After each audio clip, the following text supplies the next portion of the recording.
Good evening and welcome to the October 20th, 2025 Parks and Recreation Commission Special Hybrid Video Meeting. The time is now 5:01 p.m.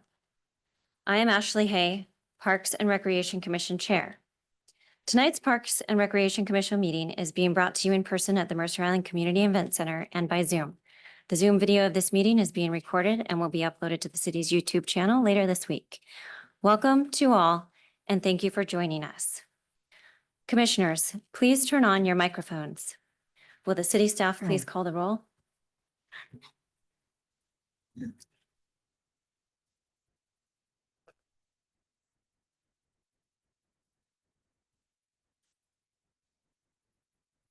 Thank you, Chair. Commissioner Cohen, Commissioner Markson, Here. Commissioner Struck, Here. Commissioner McCarthy, Here. Commissioner Bretman, Here. Vice Chair Westberg, Here. Chair Hay. Here. Thank you, Chair. City staff, is there anyone who has signed up for appearances that wishes to address the commission? Yes, Chair. Thank you. Individuals wishing to speak live during the appearances portion of our meeting may do so by telephone, via Zoom, or in person at Mercer Island Community and Event Center. Provided, however, they registered their desire to speak with the city admin staff by 4 p.m. today. Our city admin staff will call on you by name or telephone number when it is your turn to speak. This is the opportunity for anyone to speak to the Parks and Recreation Commission. All remarks will be addressed to the commission as a whole and not to an individual commission or staff members. If any person makes personal, impertinent, or slanderous remarks, or who becomes boisterous, threatening, or personally abusive while addressing the commission, I may request that the person leave the meeting. When it is your turn to address the commission, be sure to speak audibly and state your name for the record. Your comments will be limited to 3 minutes. Staff will provide you with a 10-second notice when your time is about to expire. Once your time has expired, I will thank you for your comments and move to the next speaker or first item of business. City staff, please call the first speaker. Thank you, Chair. Lauren Alexander.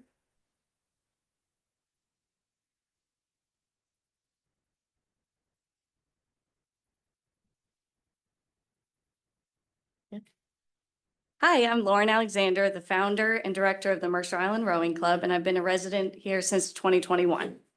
Mercer Island Rowing Club is a registered nonprofit organization that cultivates a deeper connection to our environment and community by enabling individuals of all ages and abilities access to rowing. Today, I'm here to provide information about our organization and our location needs for a program to the commission. We want to create a community that keeps folks on the island and engaging with our parks in a new way.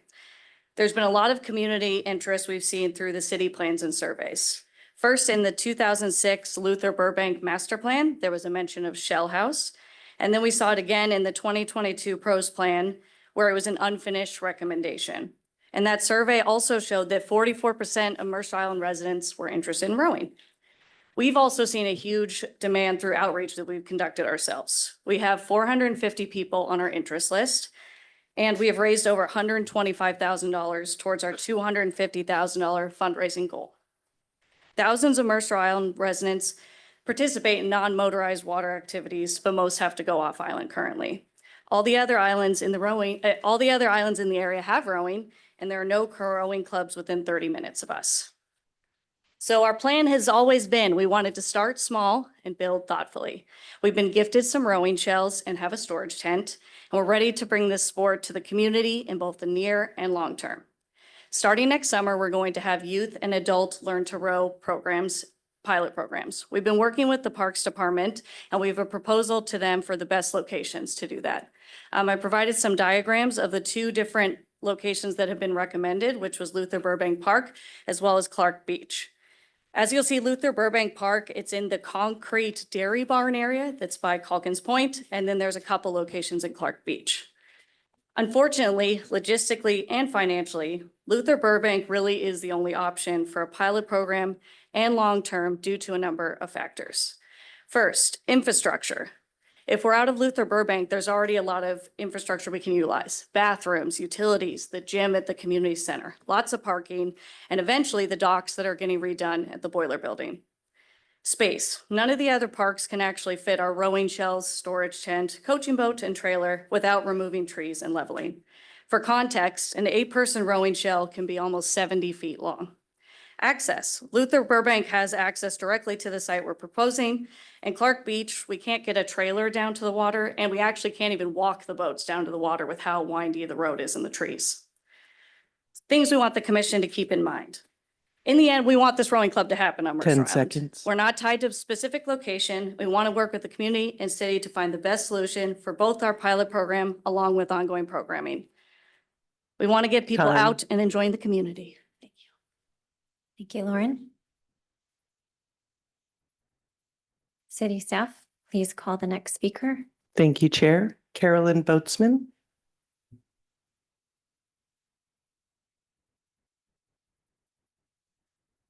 Greetings, Commissioners. My name is Carolyn Boatsman. I understand that the Mercer Island Rowing Club has submitted a proposal to Parks and Rec to offer a summer rowing camp in 2026. I know that such submittals are not reviewed and determined by the Commission, so I offer my comments in the spirit of PRC's role as a forum for the community to express views on Parks and Rec programs, services, facilities, etc. So I've heard that Calkins Point in Luther Burbank was under consideration. I don't know if that's correct or not, but I think that that location would be problematic. It's necessary to uphold approved master plans for our parks. And the Luther Burbank master plan states, Calkins Point continues to be a valuable habitat zone in the park with a serene character. The master plan builds on this character with an improved path access to the area without introducing significant new program elements. I think a summer rowing camp is a significant new program element at that location and should for that reason not be located at Calkins. 2, Calkins Point is a constructed erosion control beach, the city having spent considerable money installing large organic debris to hold imported pea gravel in place. It is meant in part to offer salmon habitat. It is close up against the city's largest protected wetland, a critical area. Calkins Point Beach is very small. It's kind of like a street end park, really, maybe about 70 feet long if you're avoiding that large organic debris.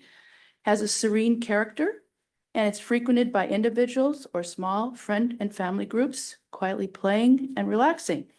During a north wind or heavy boat traffic, the wave action is substantial, which is why the beach had to be constructed in the first place. If the city intends to offer the rowing club a location for a summer camp, it may be useful to consider now whether space for this might be offered at Clark Beach, given that Clark and Groveland planning is underway.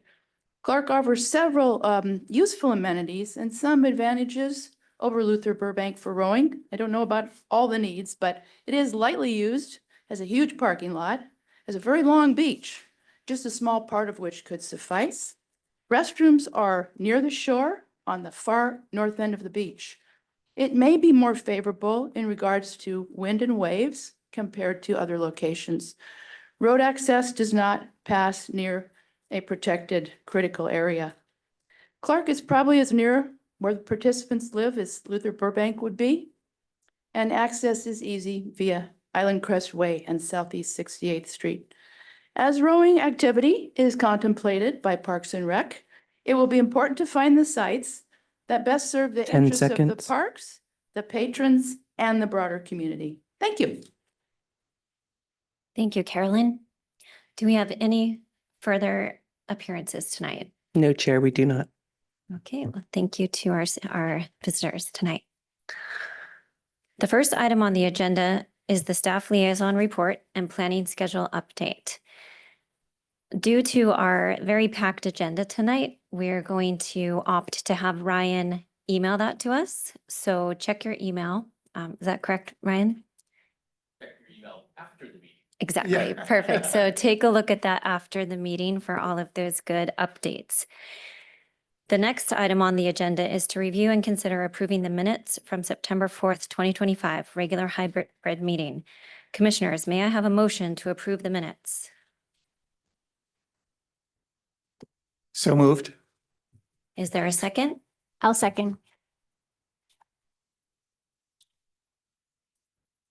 Thank you. Commissioners, does anyone have any questions or comments before we vote? Seeing none, commissioners, please turn on your microphones. Will the city staff please conduct a roll call vote? Thank you, Chair. Commissioner Markson, Aye. Commissioner Struck, Aye. Commissioner McCarthy, Aye. Commissioner Bretman, Aye. Vice Chair Westberg, Aye. Chair Hay. Aye. Thank you, Chair. Thank you. Motion passes and the minutes are approved. The next item on the agenda is the Clark and Groveland Beach Parks Joint Park Infrastructure Plan Update. For this, we welcome CIP Project Manager Sarah Bluevest. Good evening, everybody. Let me get my video on. Okay, great. Well, good evening, Parks and Recreation Commission. Wonderful to see you all. For those I don't know, I'm Sarah Bluevest, Capital Project Manager. And tonight I'm excited to discuss the Clark and Groveland Joint Infrastructure Plan with you all again. So here's our agenda for this conversation. We did have a pretty robust staff report, so I will do my best to work through this, but appreciate, any questions and discussion throughout tonight. That'll really help us as we continue to work on refining design concepts for each of these beach parks. And we'll return to you all next year at the beginning of the year for a preferred concept. So tonight I will walk through each of the concepts, first for Clark and then for Groveland. I think everyone knows that we have some community engagement underway right now for this process, so I will share some early findings with you all. And then we'll get into a discussion about the concepts, and I'd love your feedback. We have several questions that we'll walk through, and then we will get going on next steps. Sarah, quick question. Mhm. If we have small clarifying questions along the way, would you like us to ask those or wait until the end? We can ask them along the way. So as we get through each concept, I will pause and you guys can ask questions, and then we can continue the discussion. So rather than waiting until the end with any of your questions, feel free to jump in. You all also have at your desk some 11 by 17 versions of the concepts. The printouts are slightly different than what was in your packet and what I'll run through. Same concepts, but tonight I'm going to run through in the presentation a overall concept plan and then a shoreline enlargement, which is what was included in your packet as well. So just for the sake of printing tonight, I didn't want to print every page possible, but I wanted to make sure you all had hard copies at your fingertips if you needed them.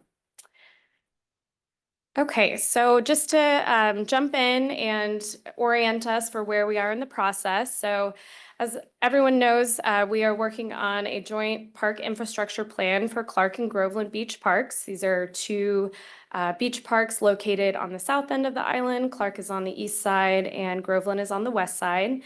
And the 2022 Parks, Recreation, and Open Space Plan really identified a lot of value in planning for the long-term repair and replacement of various structures and amenities at both of these parks together. So we started this process a couple of years ago with a lot of background and technical analysis. At the beginning of this year, we went through the scoping process with the City Council to confirm that we would be developing a park infrastructure plan, which focuses on more of the near-term repairs and replacements. So really more of a 10 to 15-year timeline as opposed to a 20 to 30-year timeline like you might see with a park master plan. I was last here on May 1st to talk with you all about our findings and sort of outline how the planning process to get to an adopted infrastructure plan would run. And now we're back here because we are right in the middle of draft plan development and excited to talk with you all about the concepts. So I will bring these questions up a couple of times tonight. They're also included in your packet. So I'm not looking for any specific approvals tonight on what you've seen in the concepts that were presented in the agenda packet. Really, this is an initial opportunity to share the preliminary findings we're hearing from the community with you all, run through some of these questions to get your kind of high-level interest in different elements of the concepts, and that'll help us as we work towards preparing a preferred concept for each park, which we will come back to you all with at the beginning of next year. So very quickly, our 7 questions tonight, and what I will be looking for, if you have very specific feedback for each question, I'm happy to take that tonight. We'll also mostly be looking for a thumbs up or thumbs down to help us determine if we're on the right path with what you're seeing from the concepts and hearing from the community so far. So number 1, do the concepts reflect the community input received to date? If not, what's missing or needs further emphasis? Are the proposed uses and amenities consistent with the intended character of each park? Are there additions, removals, or adjustments the commission recommends? Number 3, are there specific features from different concepts that should be combined in the preferred design for each park? Do the shoreline restoration and ecological improvements align with the project's goals for sustainability and habitat enhancement? Do the concepts support equitable access to amenities across all waterfront parks? Does a single concept or combination of elements best represent the commission's preferred direction for each site? And then finally, do the concepts represent appropriate levels of investment relative to the commission's expectations for the joint infrastructure plan? Again, you do not need to have these memorized. I will bring them back up at the end of the presentation when it's time to discuss and get that thumbs up or thumbs down. So really quickly, to jump in, before we jump into the design concepts, I will stop here. Does anybody have any questions about the process for tonight or the goals for the conversation? Seeing none. Okay, great. So just an overview at what you all are looking at in terms of the concepts. We developed 3 specific concepts for each park. And really, they generally reflect a different level of investment. So starting with option 1, that should be considered the highest investment in the park, and what I would say probably the highest amount of change at the park, compared to option 3, which would be the lowest investment and lowest amount of change. The interesting thing about this approach, so, we've presented 3 individual concepts, but really the elements shown within each concept are designed to be interchangeable. So you may be really excited about a dock configuration, one dock configuration you see at Clark Beach, but really interested in exploring a picnic area in a different option. Though it's definitely an opportunity and a possibility through this process, and that's how we've structured the community engagement at this time. We aren't necessarily asking the community to tell us, which concept overall do you prefer? It's really focused on each element as presented in the different concepts. Along with that, all of the designs aim for a balanced approach for amenities between the parks. So when we were back here in May, and I believe in your agenda packet as well, we really talked about how, with 3 major waterfront parks here on Mercer Island, so Clark, Groveland, and Luther Burbank Park, which we're currently in the process of finalizing the design and hopefully constructing the improvements at the waterfront and docks next year. We're really looking at how do we balance the amenities and in particular overwater structures that we offer at each park. We don't necessarily want the approach of all things at all parks. So this planning effort, since we're doing both Clark and Groveland at the same time, and since we are, really coming off a robust community engagement and design process for Luther Burbank, this gives us the opportunity to look more holistically at our waterfront amenities and parks that we provide and really present more of a balanced approach. So I'll talk more about that as we get into the concepts, but that's something to keep in mind from the outset. And I just wanted to remind the community, anyone who's watching tonight or may watch this meeting later, we are in the middle of our first round of community engagement for the infrastructure plan. So right now there are several opportunities for community members to review and comment on the design concepts. Currently available on Let's Talk, and that's at www.mercerisland.gov/CGIP. We have a virtual open house presentation for each park. So that gives an overview of the project and then does a pretty robust walkthrough of the concepts with our design consultant team. You're welcome to watch those online and then hop into the survey and provide your feedback. Additionally, we have digital concept boards. So, if you were to attend an open house in person, we would present concept boards, usually for you to place a dot on or something like that. Those are all available digitally right now. So you can review the concepts before you get into the survey, or you can have them open while you're taking the survey. And that survey is open now. It opened on October 3rd. It will close on November 3rd. That is the current timeline. We also will be at some community events coming up. So we were at the Mid-Autumn Festival earlier this month here at the Community Center. And then this weekend, we'll have opportunities to promote the survey and get more information at Arbor Day, which is actually being hosted at Clark Beach Park. So perfect location for the topic. That's this Saturday, October 25th from 10 a.m. to 1 p.m. And then we staff will be out at the Town Center Trick or Treat with our city booth near the Greta Hackett Outdoor Sculpture Gallery. That's on Friday, October 31st from 3:30 to 5:30. I will be dressed as a parrot, so look for the parrot. Okay. And of course, all that information is also posted on Let's Talk.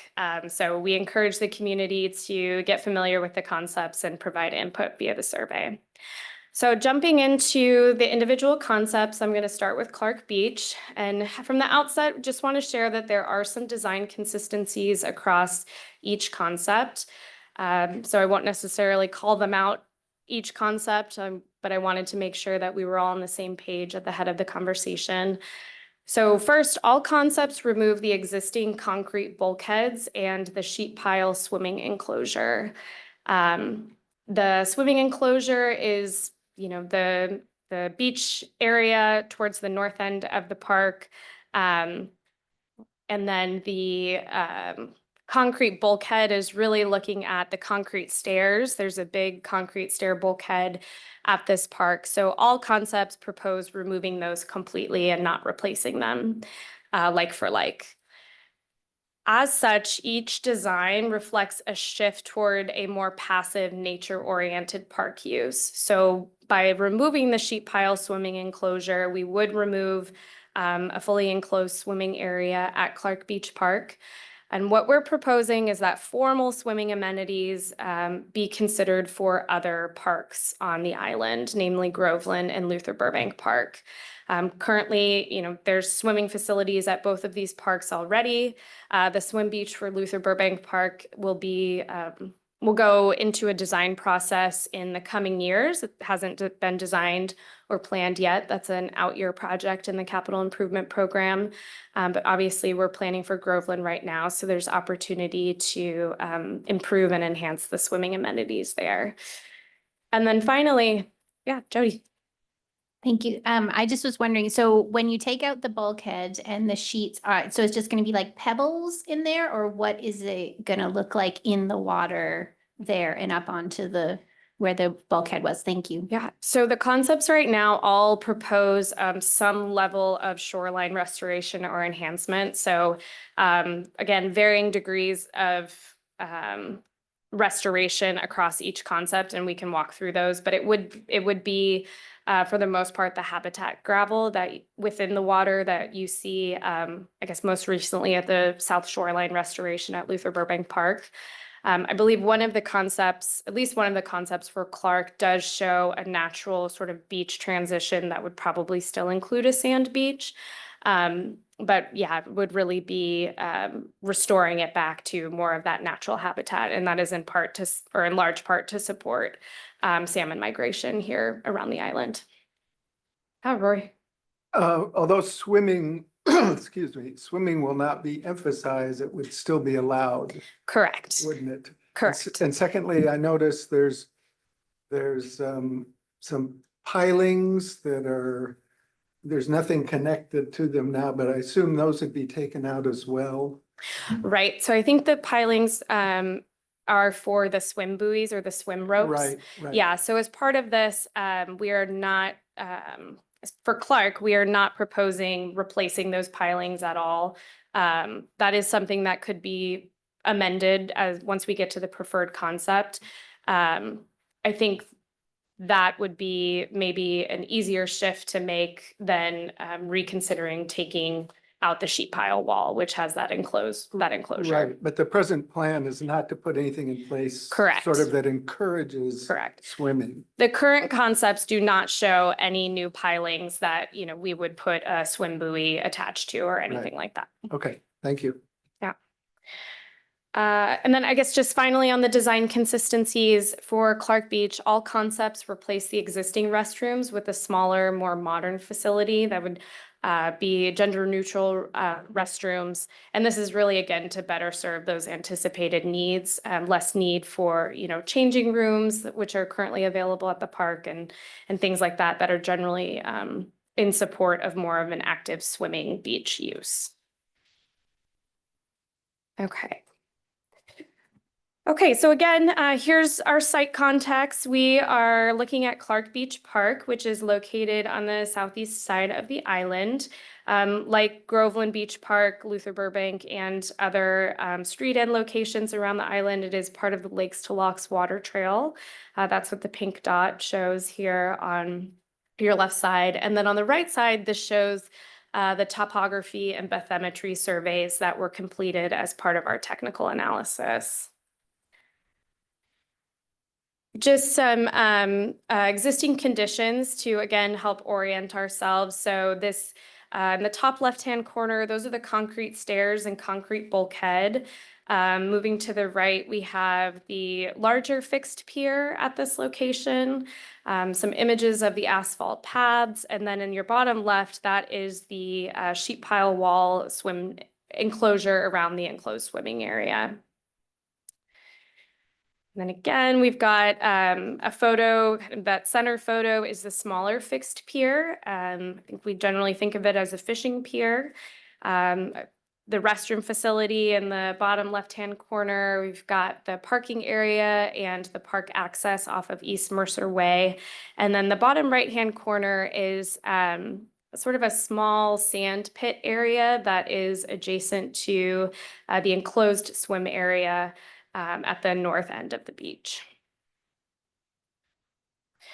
And then here's the aerial of the current conditions. So you can see our two piers here, the larger pier, which you'll probably hear me refer to as the central pier, or the central pier. Down here, we have the south pier, which is more of a fishing structure. Up here, we're still showing in the north corner the fixed pier and enclosed swim structure, and then you've got that concrete bulkhead here. Okay, so let's jump into concept one. Again, I'm thinking in terms of the range. When we say one, we're thinking more of high investment, high change, although it doesn't necessarily mean everything changes, working our way to three, which is the lower investment. So starting up near the parking lot, this concept proposes a fully accessible pathway from the parking lot down to the waterfront. So what that would look like is creating a new ADA access path through this section of forest right now. It would curve down potentially to this upland area where we're proposing new ADA accessible picnic area, whether that's picnic tables, benches, or a combination of both. And then also from that area, we continue on with an ADA access path all the way down to the water. Notably, this could get us to sort of two main locations. We can't necessarily do a fully ADA accessible path over to the small secondary fishing pier, but this would at least get hopefully full ADA access down to the water. Important to note, we have not fully analyzed ADA accessibility, so the level of effort it would take to build this trail still needs to be studied. At this level of the engagement and the process, we're really interested in knowing if the community is very supportive of ADA access at this park, and if so, is it a priority to create ADA access all the way to the water or just to this upland area, which another concept will show.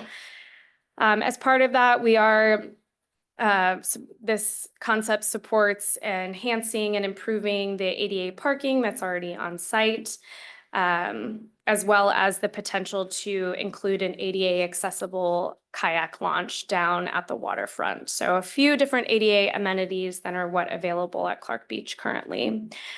So additionally, once we get all the way down to the waterfront, we have a fair amount of improvement showing in this concept. So starting at the north end with the beach, we're showing a new potential seating wall. This would be ADA accessible. That would lead into kind of a more natural beach option. We're showing some natural play features. I'll show some concept ideas of what that could look like later on. Again, in this section, we're showing that smaller restroom facility. Again, that is to, that actually provides the opportunity for ADA access here at the water, as well as expanding more of the ecological shoreline enhancement here along the beach. Moving further south, we have the restored picnic area. So this would include, several picnic tables leading down into a more natural beach. And then this fixed pier would replace the existing central pier. And we're showing a larger pier that would be ADA accessible, including that potential for an ADA accessible kayak launch, as well as fishing amenities.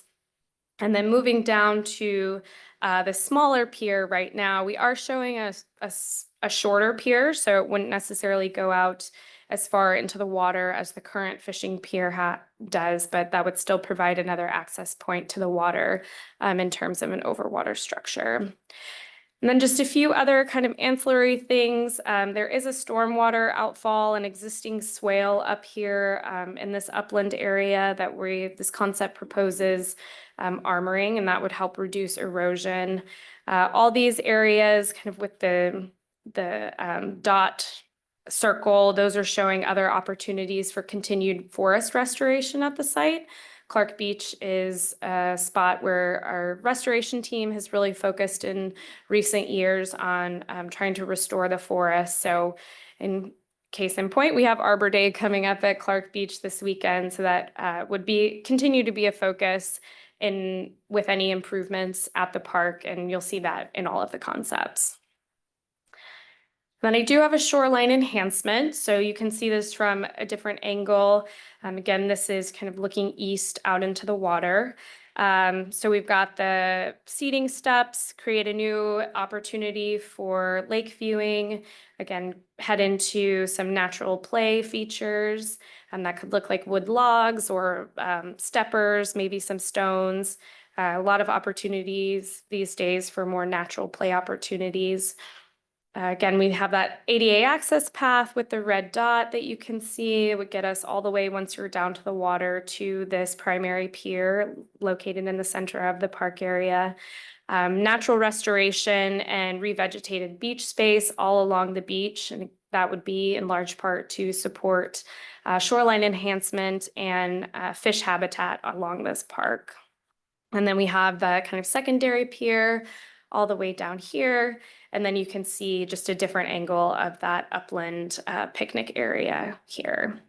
And then finally, the two gender neutral stall restrooms, so reducing the footprint of the existing restroom to create more area along the beach.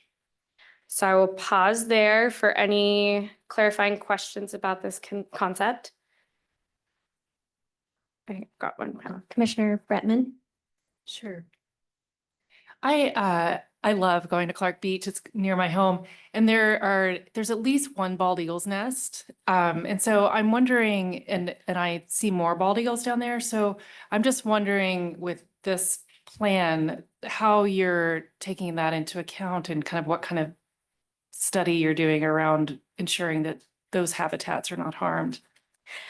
Yeah, that's a great question. So as part of the background assessment that we did from 2023 to the end of 2024 to really get the lay of the land, all the existing conditions, we did do a critical areas reconnaissance study and some other technical analysis related to the environment. Once we got into the actual formal design process, because we're still at the conceptual stage right now, that's when we would dig into anything deeper like critical areas studies, more look at, more of that environmental impact. So definitely something that's already on the radar, but would be fleshed out more in depth once we got into design with a preferred concept. Commissioner Struck? Thank you. I have a comment and a question. The comment is, I think that the ADA trail, irrespective of which design concept, is really important in, from the perspective that if we move to kind of a more passive park use, I think again, what you'll find, just like I think I see it like at Calkins Point is, a lot of people are just walking. And I think giving people a gentler trail, if you will, to get down to that area will be very beneficial.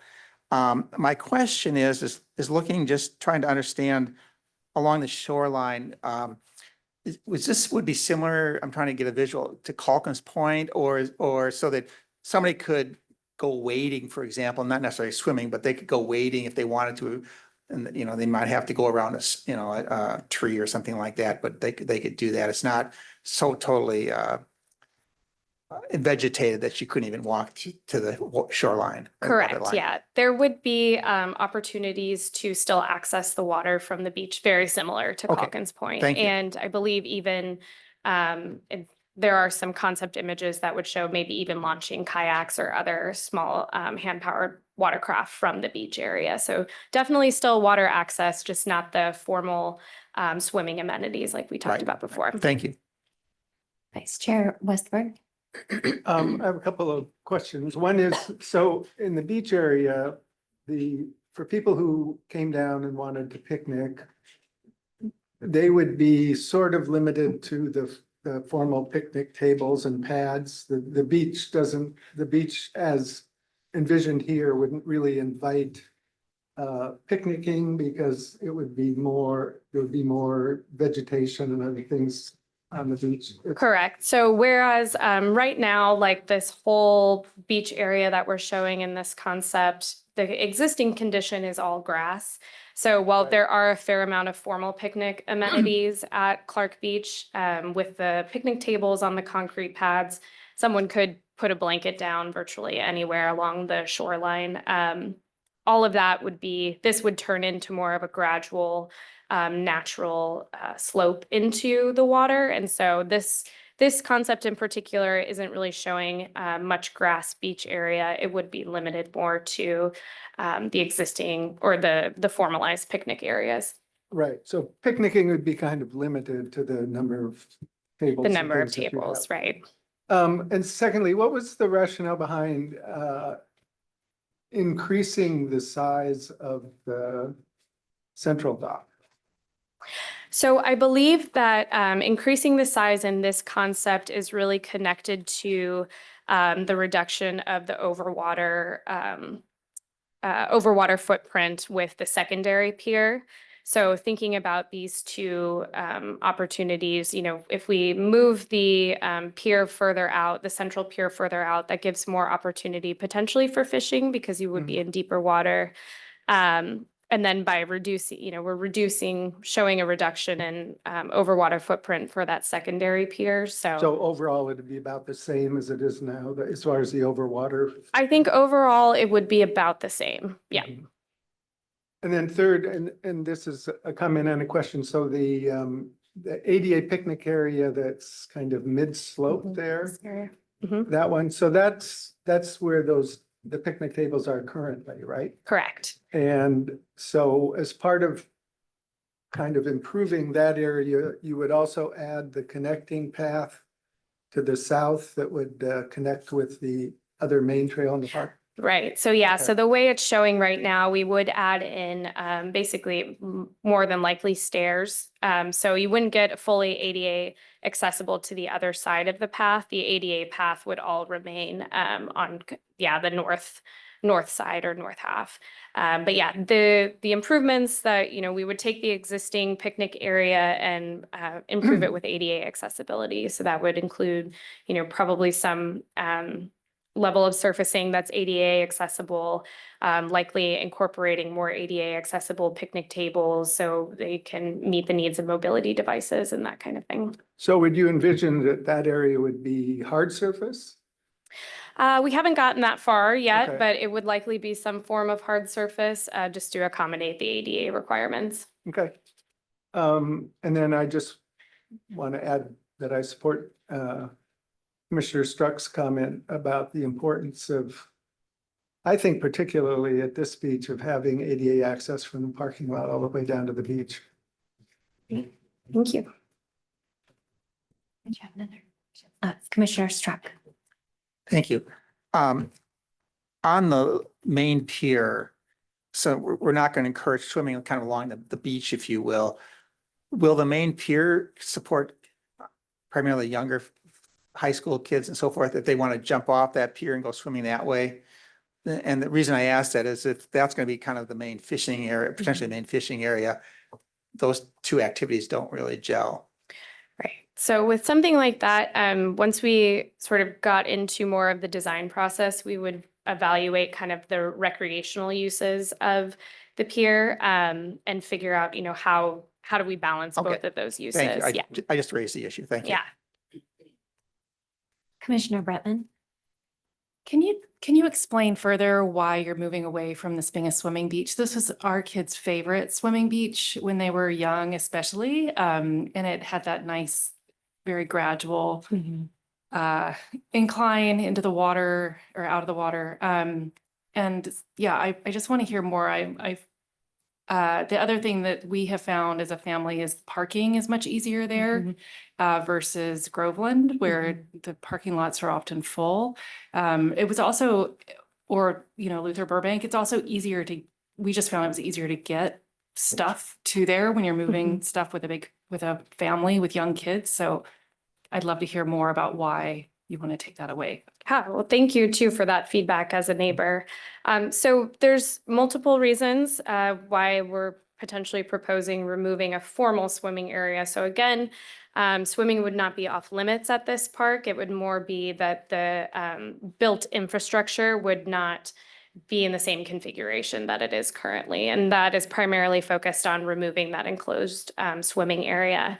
So Clark Beach is likely one of the best locations for natural shoreline restoration and ecological benefit, and that's really important from a funding perspective.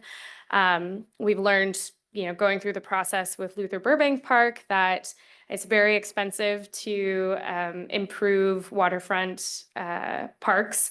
Then, that has a variety, that's for a variety of reasons. So grant opportunities for Clark are definitely probably more viable than they are for Groveland. And that is in part related to enhancing the shoreline for natural restoration and fish habitat. The enclosed swim structure is not in very great shape. It was built like all the other infrastructure at this park in the 60s and 70s. And it's wonderful to hear that your kids enjoyed swimming here, because I have not heard that often. But I do think, when we think about a balance of removing hard armoring from the shoreline, what are our best opportunities? We know that, there are some locations where we want to be able to maintain those amenities. Right now, the enclosed swim structure, I think the sheet pile wall is embedded at least 15 to 20 feet down, because right after the sheet wall, there's a pretty significant drop off. You can't necessarily see it very well in the topographic survey on this image, but it's a pretty significant drop off. So, it's a very expensive and challenging waterfront infrastructure to maintain. And then I think it also just goes back to feedback that we've received about uses of this park. We did do a use survey back in 2017. I know that's been a while, but it really showed that once, you lose morning sun at this park, the use really drops off, especially from a swimming perspective. So those are some of the reasons, but all of that to say that we're very early in the process. And so, we continue to encourage the community to share that feedback. And we have, I heard we'll talk more about this in the community engagement section of this presentation, but I just encourage more Clark neighbors to reach out as well and share their feedback about the various concepts, so we can make sure we have a good picture. Yeah. So I have a follow-up question on the same topic.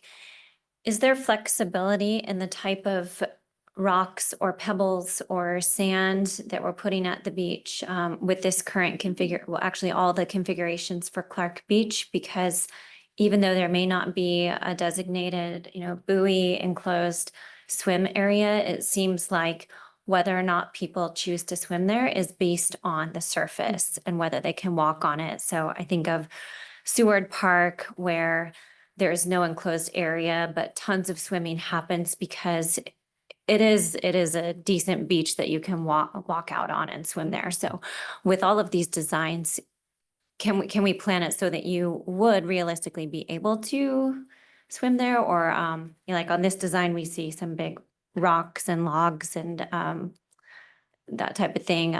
If we're trying to preserve that shoreline, does that mean we have to use a certain type of rocks?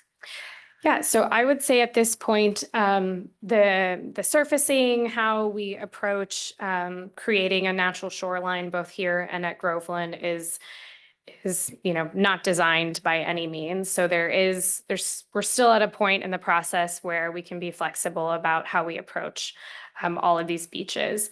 The kind of caveat to that is permitting requirements. So again, as we've learned through our process with Luther Burbank Park, there will be several agencies that are required to weigh in the design process and to get us to constructability. So on the Clark side, part of the value in removing the concrete bulkhead and the sheet pile wall, all of that hard armoring, that gets us, for lack of a better term, credits with the permitting agencies. So by removing that, that gives us more flexibility in what we're able to potentially build in terms of the pier structures.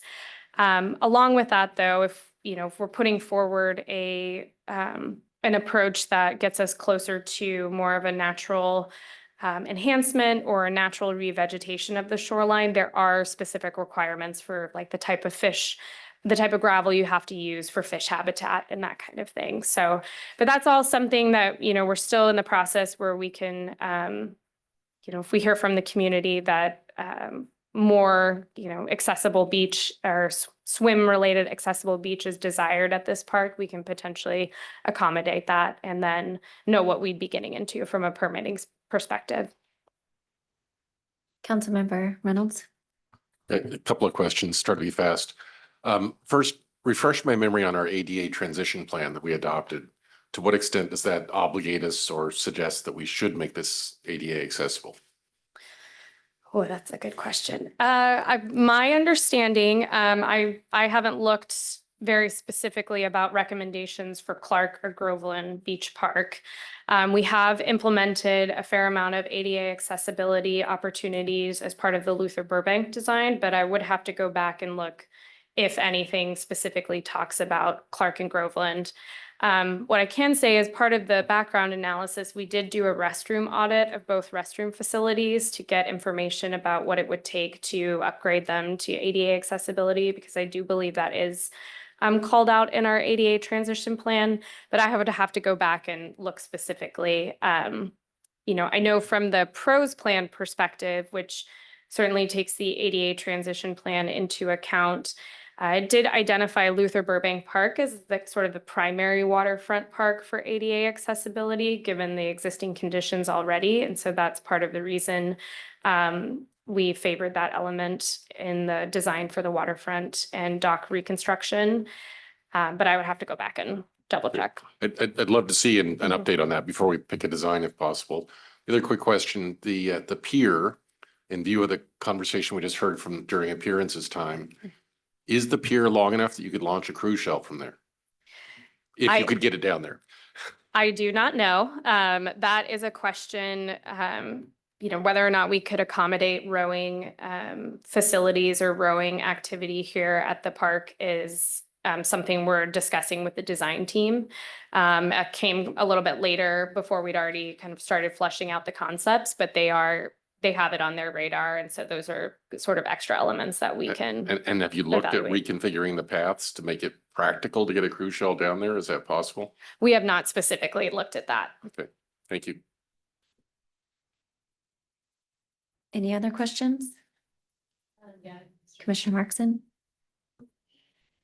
I guess along the ADA accessible lines, so you mentioned that Luther Burbank is identified as and future, is it a future accessible or it currently is? Currently is, so the improvements that we will be implementing in construction next year as part of the waterfront and dock reconstruction, they include ADA accessibility to get you, the overall design will get you ADA accessibility from upland in the park down to the water. Not all of that will be constructed as part of construction next year. There will be a second phase that's connected to occupancy for the boiler building that would get a full ADA access path from the admin building down to the waterfront.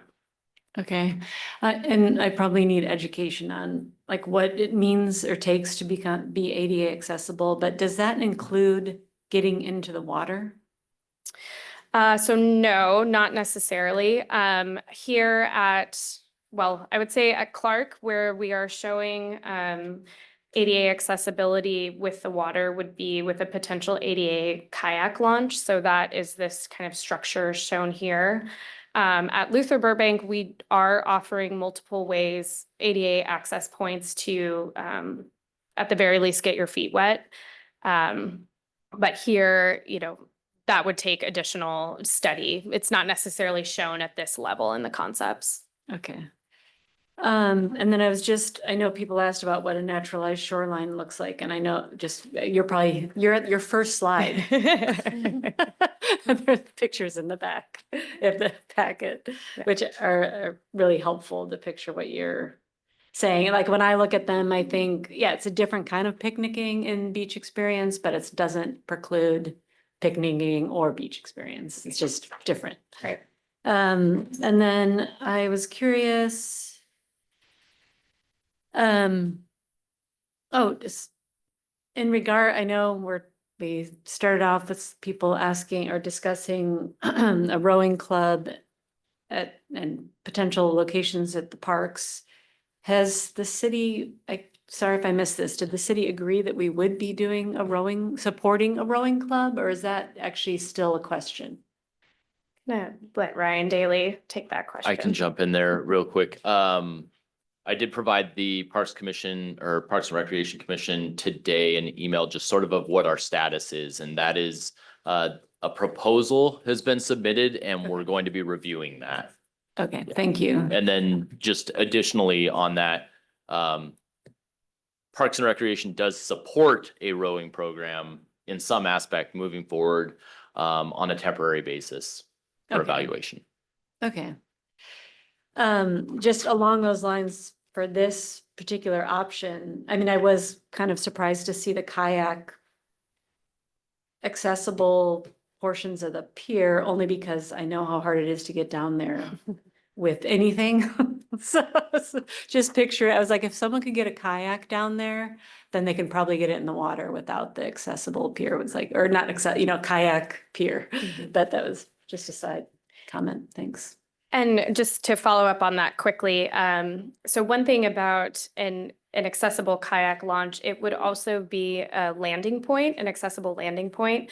So again, this park, Groveland and Luther, they're all on the Lake to Locks water trail. So, you know, presumably someone who's on the trail or just out on the water, they need a safe place to land. They need to use the restroom or just want to take a break from being out on the water. They would be able to use an ADA kayak landing point to be able to get up into the park, and then with the accessible path, get to the restroom and the picnic areas too. So, but yes, that is a good point. Yeah, thank you for that clarification, because I was not picturing that at all. I was just more picturing like anybody getting a kayak from parking, but you're talking about a different point. Thank you. Okay, I'm going to keep moving if I can, Chair. Sounds good. Okay. I also agree with having the ADA path down there. I think it's so important because these later designs have an accessible path at the waterfront, but no way to get down there. So definitely in agreement about that. It's going to make it easier for strollers or wheeling your kayak down or whatnot. So yeah, all right. Option 2 now. Great. Okay, so on to option 2 for Clark Beach. Again, we would call this maybe the medium level investment or change at the park. So showing up here, still showing ADA accessibility, although like Chair Hay just noted, we wouldn't necessarily create an ADA accessible walkway all the way down to the park or to the waterfront. You would have ADA access up to this upland area, and then down at the waterfront, we're still showing a new ADA accessible path as well. Again, some of the other things up in the upland area, we would improve the ADA parking to current standards. This ADA path would still get you to an improved ADA accessible picnic area in the upland area. And then potential for adding some ADA or some benches or other resting points along the ADA path showing in this section. Down once you get to the water, and I actually would just go ahead and go to the shoreline enlargement for this one. So once we get down to the water, you know, similar approach, we are showing some seat wall areas over in this North Beach area. Again, some natural logs and other beach features. Potential ADA access point to this beach area. And then as you move along, the smaller restroom with 2 gender neutral stalls. Here in the picnic area, we are showing, you know, I would say quite a change from concept 1. We're showing the terrace seat walls, so not quite the concrete steps that extend out into the water, but another seating area with potential for a grass area. So that could get you more picnicking space on more of that traditional grass picnic area like we see in our parks currently. Still a lot of picnicking, formal picnic areas on concrete pad, and then leading out here to this main pier. So notably in this concept, we are not showing a secondary fishing pier. On the south end, we would really include only just this central pier, which could include a kayak launch and landing point. Notably in this concept, it's not shown as ADA, but it would still be a opportunity for people if they are coming in from the water, heading out onto the water, they'd be able to access through the kayak launch there. And just a different configuration altogether in terms of the pier itself. So I'll stop there. Any comments or questions? Commissioner McCarthy? Just building on the whole ADA thing, it does seem like a bit of a miss to have a half and then a half.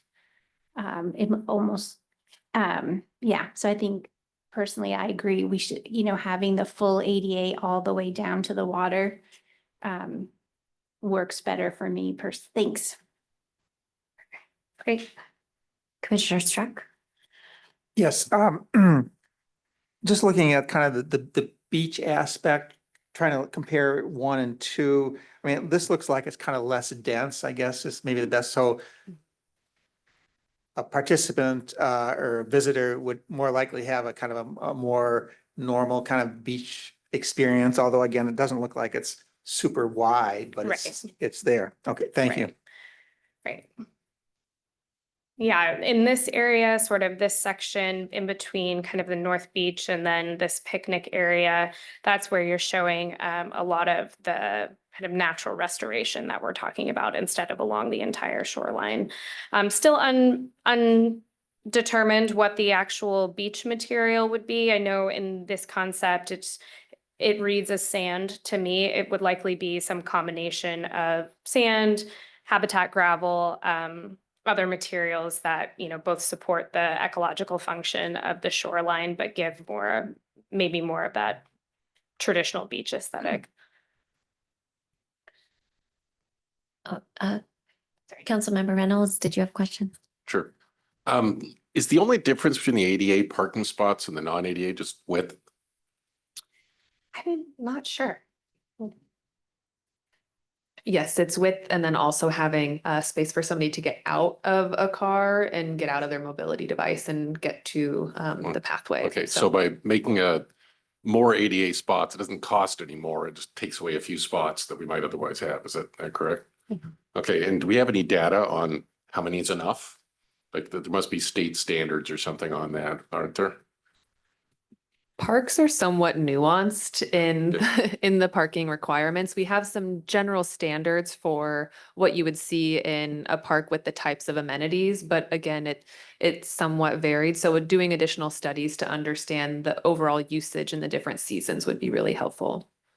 It seems like my impression so far is that that parking lot is usually pretty open, isn't it? Now, but I imagine the point is that if we do all this work, it's going to be used a lot more. So did you consider any plans where you reduce the parking to restore some of it back to nature? We have had some conversations about reducing the parking at Clark. Initially, our conversations were around actually resiting the restroom facility up in the parking area. So removing a restroom from the beach area up to the parking area. Internally, we decided that wasn't a direction that we wanted to go. But aside from that, we haven't, there is a lot of capacity within that parking lot. So there is potential for, maybe another structure or something like that, but we haven't studied it fully yet. Commissioner Westberg?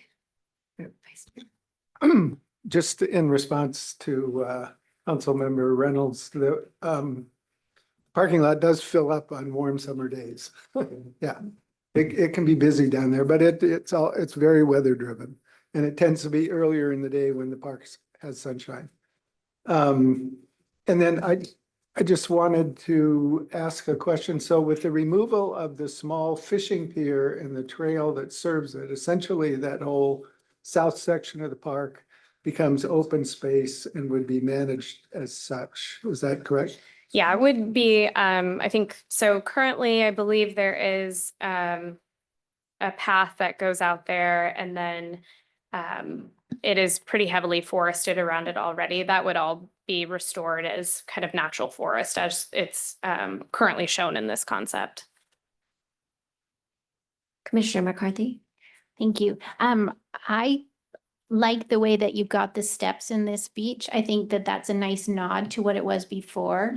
And yeah, so it's updating, but keeping the same feel. Thank you. Commissioner Markson? Thanks. I agree with Commissioner McCarthy on the stairs on the beach. I think that is a nice nod to the previous design and also provides a place for people to sit. I think I think about the teenagers that I see using that small pier and feel like they might need somewhere that they can go and hang out. So I'm sad to see that, even though it's for fishing, I've never seen anyone fish there, I don't think, but and maybe you could put a volleyball court in the parking lot. Just a thought, if you have a lot of space.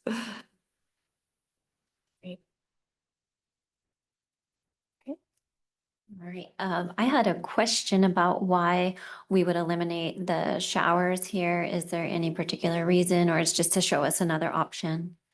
So for this one, this is showing kind of the same, I think, well, okay, you're correct. The concept one includes an outdoor shower on the new smaller facility. One of the questions we are asking in the survey is whether or not a rinse-off station is still a priority here, in part because we are proposing removing the formal swimming amenities. So, typically, I think a changing room and a shower would be offered at a park that had more kind of formal uses that are getting you into the water. But this was really just to show one option with it, one option without.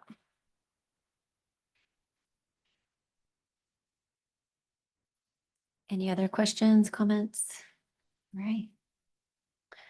Okay, and our last concept for Clark Beach Park. So this is the lowest investment, lowest potential change at the park.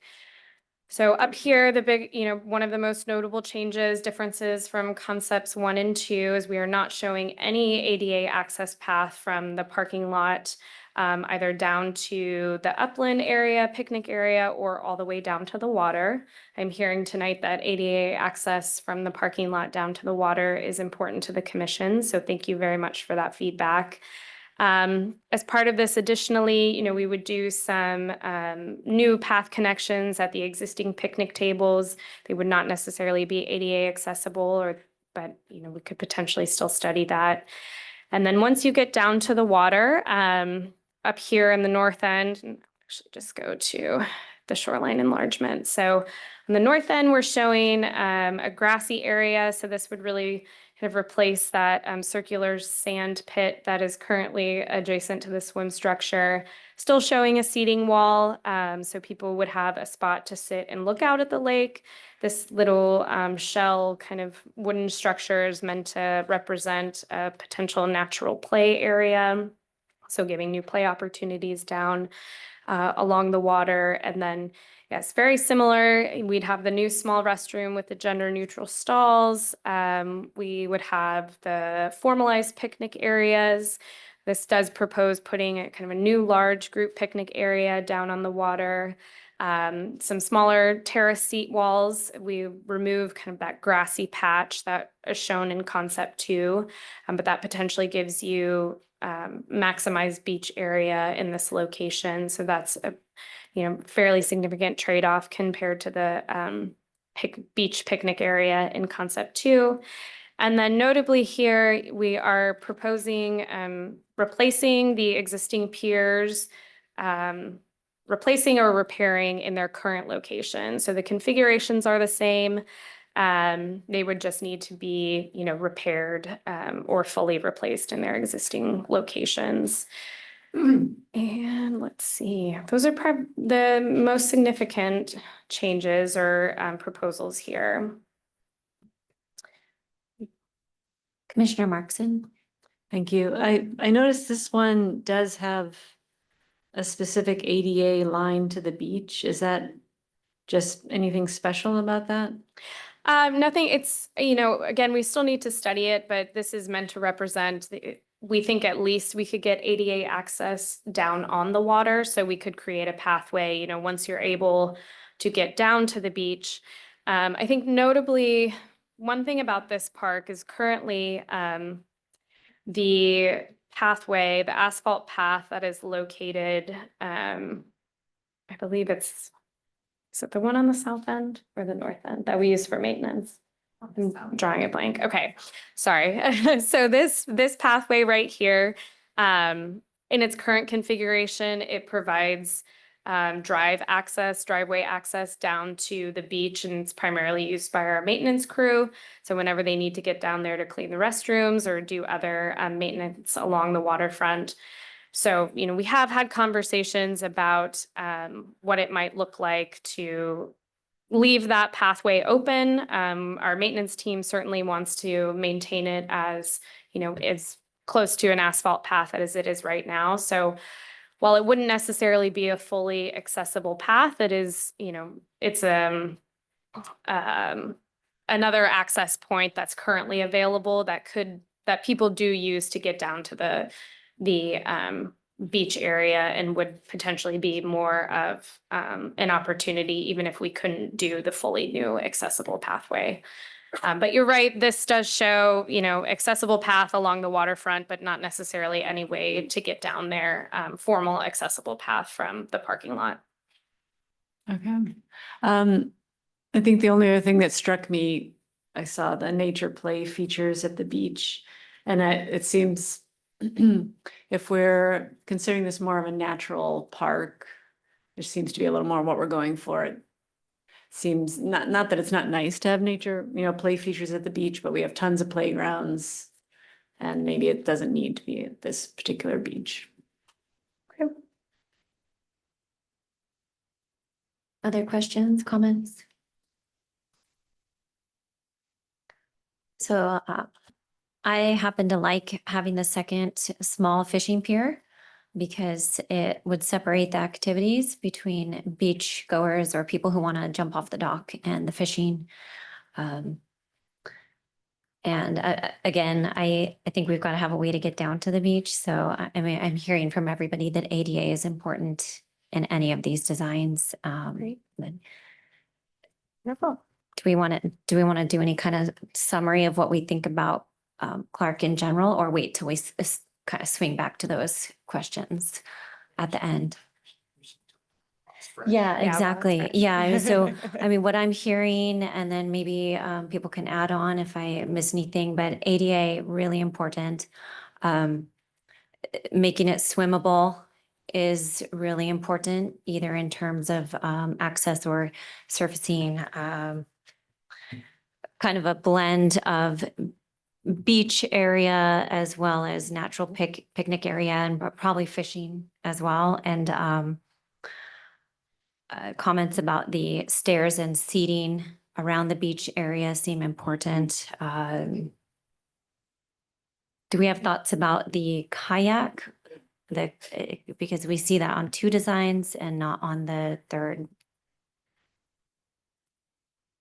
Or maybe we don't want to get this far into the Yeah. details at this point, or I mean, it's kind of, I guess, brief overview if anybody has some really big things we want to make sure Strong are. opinions. are I'll in take them here. for sure. I guess a point I would add is ensuring adequate room for picnicking, because my experience in going down there in the summer, it's very busy and they're big groups and they're picnicking out on the grass and the tables wherever they can find the area. And I think you need to recognize that as a likely summer use. This time of year, pick your spot, but Yeah. and then I'm not sure about the kayaking. It's a nice thing to add, particularly given the fact that it's on the water trail. So you have to think not only in terms of people coming down from the parking lot, but people accessing it from the lake. Yeah. And I think people would use a kayak ramp also to maybe launch their little floaties in. And so it makes it more swimmable by being able to get right into the water. And so I personally like that, especially if somebody is not wanting to take their kayak all the way down there and they want to boat to this area, stop for a picnic, and then go along. Any other Commissioner Struck? Yes, yes, thank you. Yeah, I like kind of concept 2 in terms of the setting, it's got that grass area for the picnics, I think, which is, to Commissioner Westberg, I think is really important. And I do like the kayak option, irrespective of which one.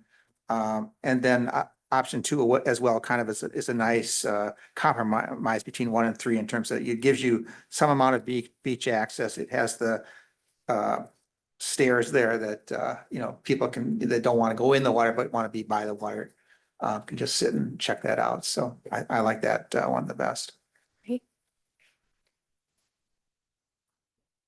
Commissioner Markson? Maybe I might be an outlier in some of what you said, Ashley, but I agree on the grass space and the ability to have picnicking, but I'm less concerned about like the natural scaping on the beach and that it be sand. I think, like I'm picturing, like if we're gonna have a fishing pier, then the idea of having a natural beachfront that promoted fish, or maybe kids could like actually see fish in the area, like that, I don't know, it just would be a different experience that might be fun for kids to have, as opposed to trying to make it like the other beaches. So I'm less concerned about that swimmability, because kids want to swim, they're gonna swim. Well, my kids would swim anywhere, so even if you didn't want them to. And the kayak, I gotta say, like a little iffy on, I don't know how much it costs, like if it's not a big investment, but it just seems like anywhere that we kayak, we pull our kayaks right up onto the beach if we have to stop. So maybe if it's the ADA accessibility that is the important part of the kayak, then that's slightly different question. But if it's just for, kayaking, then I would say I wouldn't be that in favor of it. And just one thing to note also about at least the accessible kayak launch, as part of the dock improvements at Luther Burbank, we will be installing an accessible kayak launch. So Obviously that will get constructed before any improvements here at Clark. So we'll also be able to, as we're finalizing design plans for Clark, we would probably get some anecdotal evidence as well about how that feature is used and how much by the community. So that actually made me think of a question about the possibility of having two different surfacings. So option 2 or concept 2 looks like the beach is kind of separated into two different areas. And is it realistic for there to be a sandy portion as well as most of it being natural? So you kind of have multiple options there because this is going to be the largest beach area, bigger than Groveland. So is that realistic to have it separated?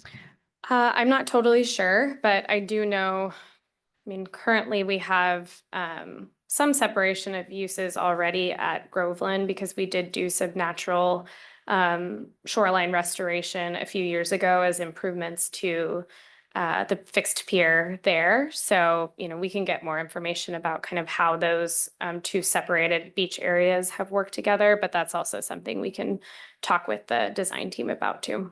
Yeah, because even though this is not a formalized swimming area, there's a lot more parking here, ADA, and it's 75 spots versus 40 spots at Groveland.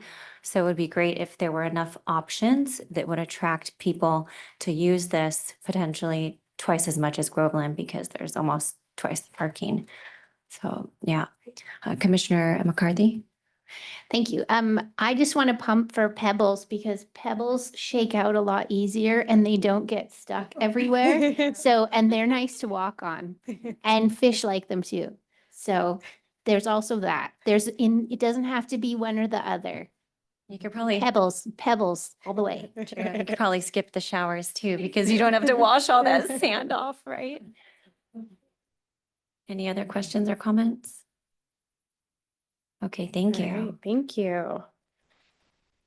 Okay, and just to close out quickly, these concept images were also included in your packet. So this is really showing you just ideas for how some of the pier structures and some of the beach structures could look. So in the top left, we have kind of that natural beach for kayak landing and launching. This center top center pier configuration shows, how you might achieve kind of that lower freeboard opportunity for launching hand-powered watercraft, but then kind of different levels along the pier, for more ADA access, just people who want to roll out on the water without getting their feet wet. We also have a couple options that are showing, opportunities for fishing amenities outside of kind of the pier configuration that we have at the park currently. And then here in the bottom left-hand corner, that is a version of, it's called an easy kayak, that ADA kayak launch. So potentially, something like this here at the park. And then in terms of the naturalized shoreline, so here's kind of a variety of options, ranging kind of obviously in the top right, kind of more rocks, more boulders. It looks like down here in the bottom left, more of a mix of that sandy and kind of smaller pebble. So the surfacing and what that shoreline restoration, natural shoreline kind of gradual into the water would look like would still be fleshed out in the design process, but this gives you an idea of what it could look like. So let's move on to Groveland. So similar with Clark, there are some design consistencies across all three concepts. So on Groveland, we are proposing removing the existing concrete bulkhead. Each design also proposes replacing the elevated pier with a new floating pier, and we can talk a little bit more once we get into the concepts about why. And then finally, like at Clark, we are proposing to replace the existing restrooms with an upgraded facility. So at Groveland, because swimming would still be a primary recreation use, it's likely that the restroom facility would be larger than what you might see at Clark and still include some of those amenities like changing stations, rinse-off station, more appropriate for swimming in particular as a recreational amenity. Again, to orient ourselves, we're over on the west side of the island now. Like the other waterfront parks here on the island, Groveland is part of the Lakes to Locks Water Trail.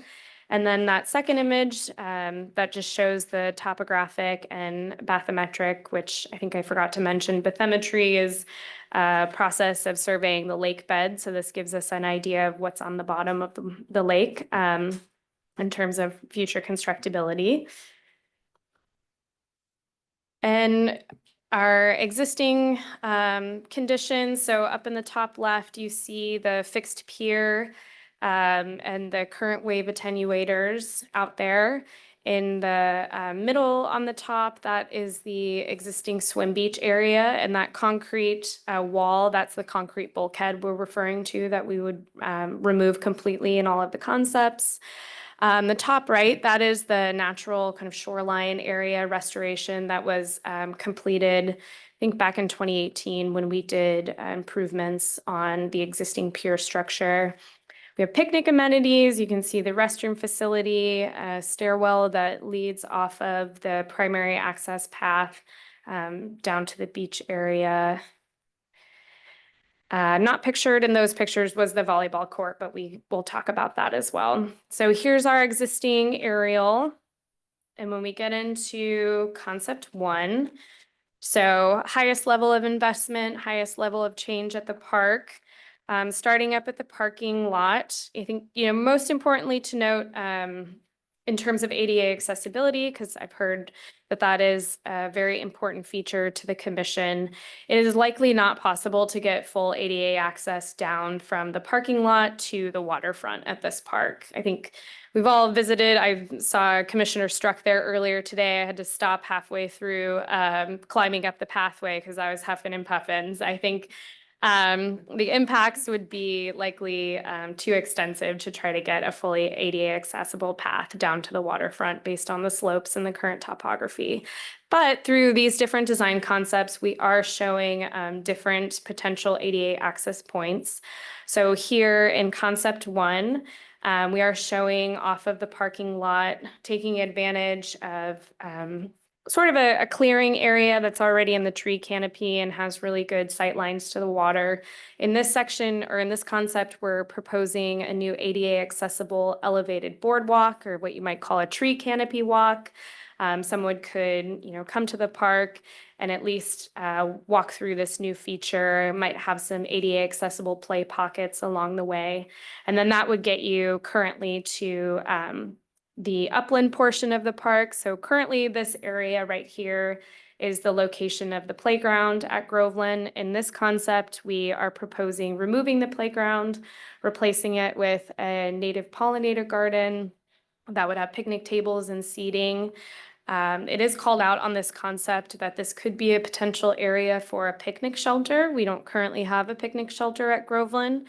So that could be a future revenue generating opportunity for the city as well. We'd be able to rent that out for community use.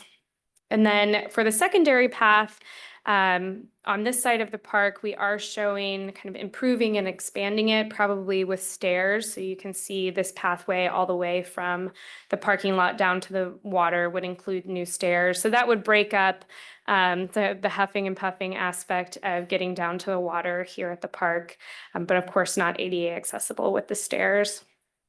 And then once you get down to the water, so notably, this option does propose removing the sand volleyball court, which is effectively in this area right here.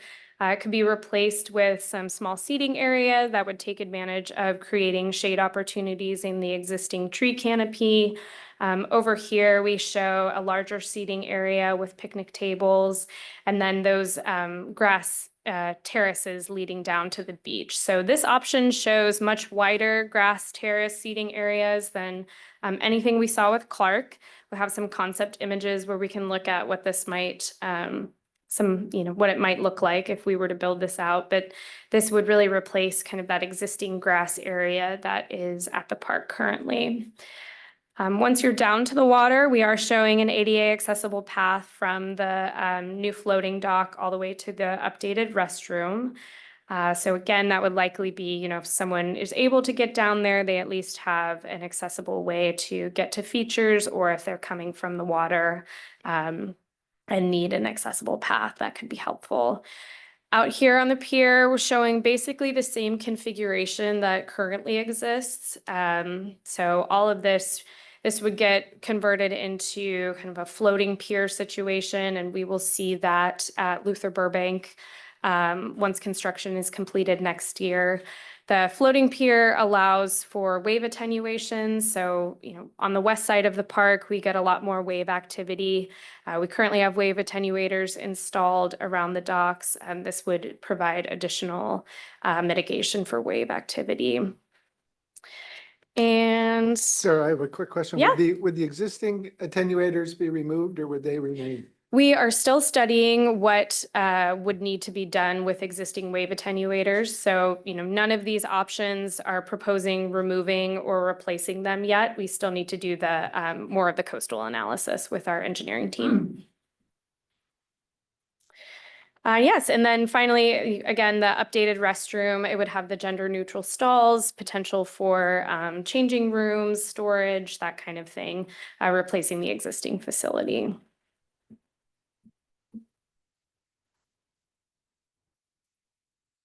Commissioner Westberg?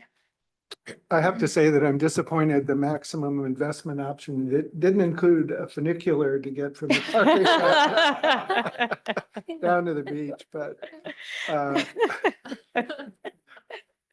maybe you can reconsider that. Where I'm from in the Midwest, we call that a hillbilly chairlift, so. I just wanted to make, I think there are definitely some good aspects to this option. I particularly like the grass terraces because that grassy area that's there now is heavily used again by people picnicking or families settling in for a sunset picnic or barbecue or something like that. And also removing the volleyball court is, I think, I think that's in all of the options. It just moves upland in option 2, but getting rid of the volleyball court in that very limited beach space, I think is a good idea. Commissioner McCarthy? Groveland is really heavily used by the high schoolers in the community. So I would hope that we're taking that into consideration and all the things that we're doing here. And I feel like taking completely away the volleyball is maybe not such a good idea because there's so few things for the high schoolers to do in our parks and in our at the community center. So I just want to keep them in mind when we're doing the planning for Groveland. Thanks. Great. Commissioner Struck? Yeah, and I would second that, I think keeping the volleyball and actually, you know, I guess where it's in design concept too, where it gets moved up. But that actually, again, gives a little bit of privacy and moves it away from the swimming area and a lot of it so that, you know, because I know especially teenagers kind of like that privacy type of thing. So, but the question I had on concept 1 is the grass terrace. Are they going to be kind of, I guess, wide enough? So could you like lay down on a beach blanket and you can? Yeah, so the idea is that they would be wide enough to put out a beach blanket. They would be wide enough for our maintenance teams to get into them with lawnmowers and everything. So it's a fairly wide terrace as shown in this option. Thank you.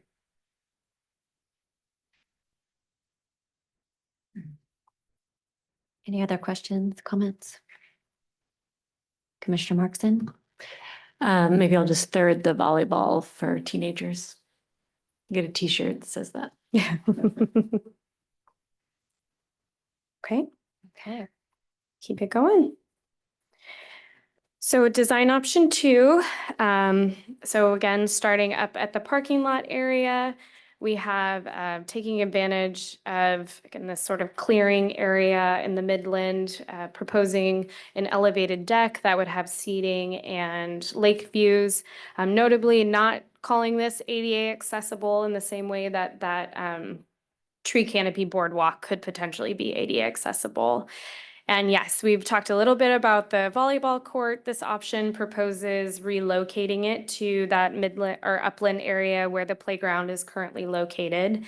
So still providing that amenity, just in a different location. And then once we get down to the water, I guess with the pathway, similar situation as option one, proposing and improving this pathway. On the south end of the park, it would include stairs again, so not an opportunity for full accessibility, but could be a better experience getting down to the park or the waterfront. And then in the shoreline enhancement, so down here, once you're at the water, we are showing in the area, kind of the area originally taken up by the volleyball court, has some potential for, again, small play pockets. So if we're proposing removing, this option basically proposes swapping where a play area and the volleyball court are located. We'd move the play area down to the waterfront.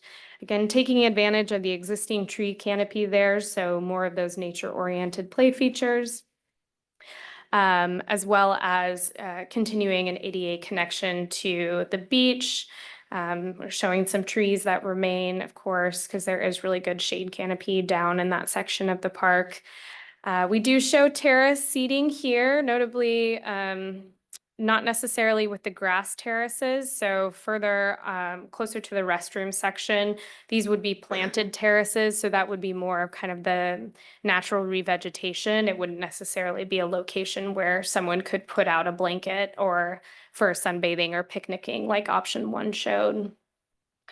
For the floating swim dock, we are showing a enhanced or enlarged swim pier, swim dock here once you get out here. So that would be kind of another opportunity for hanging out, getting into the water, as well as this fun kind of detached floating swim dock. So in this version, it's showing maybe a diving board and a water hammock.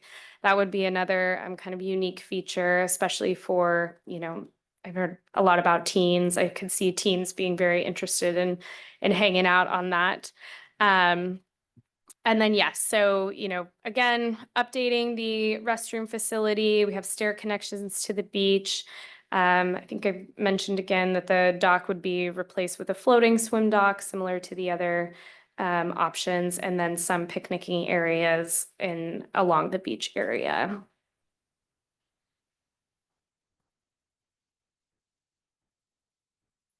Commissioner McCarthy? Can you remind me, are there lifeguards down at Groveland?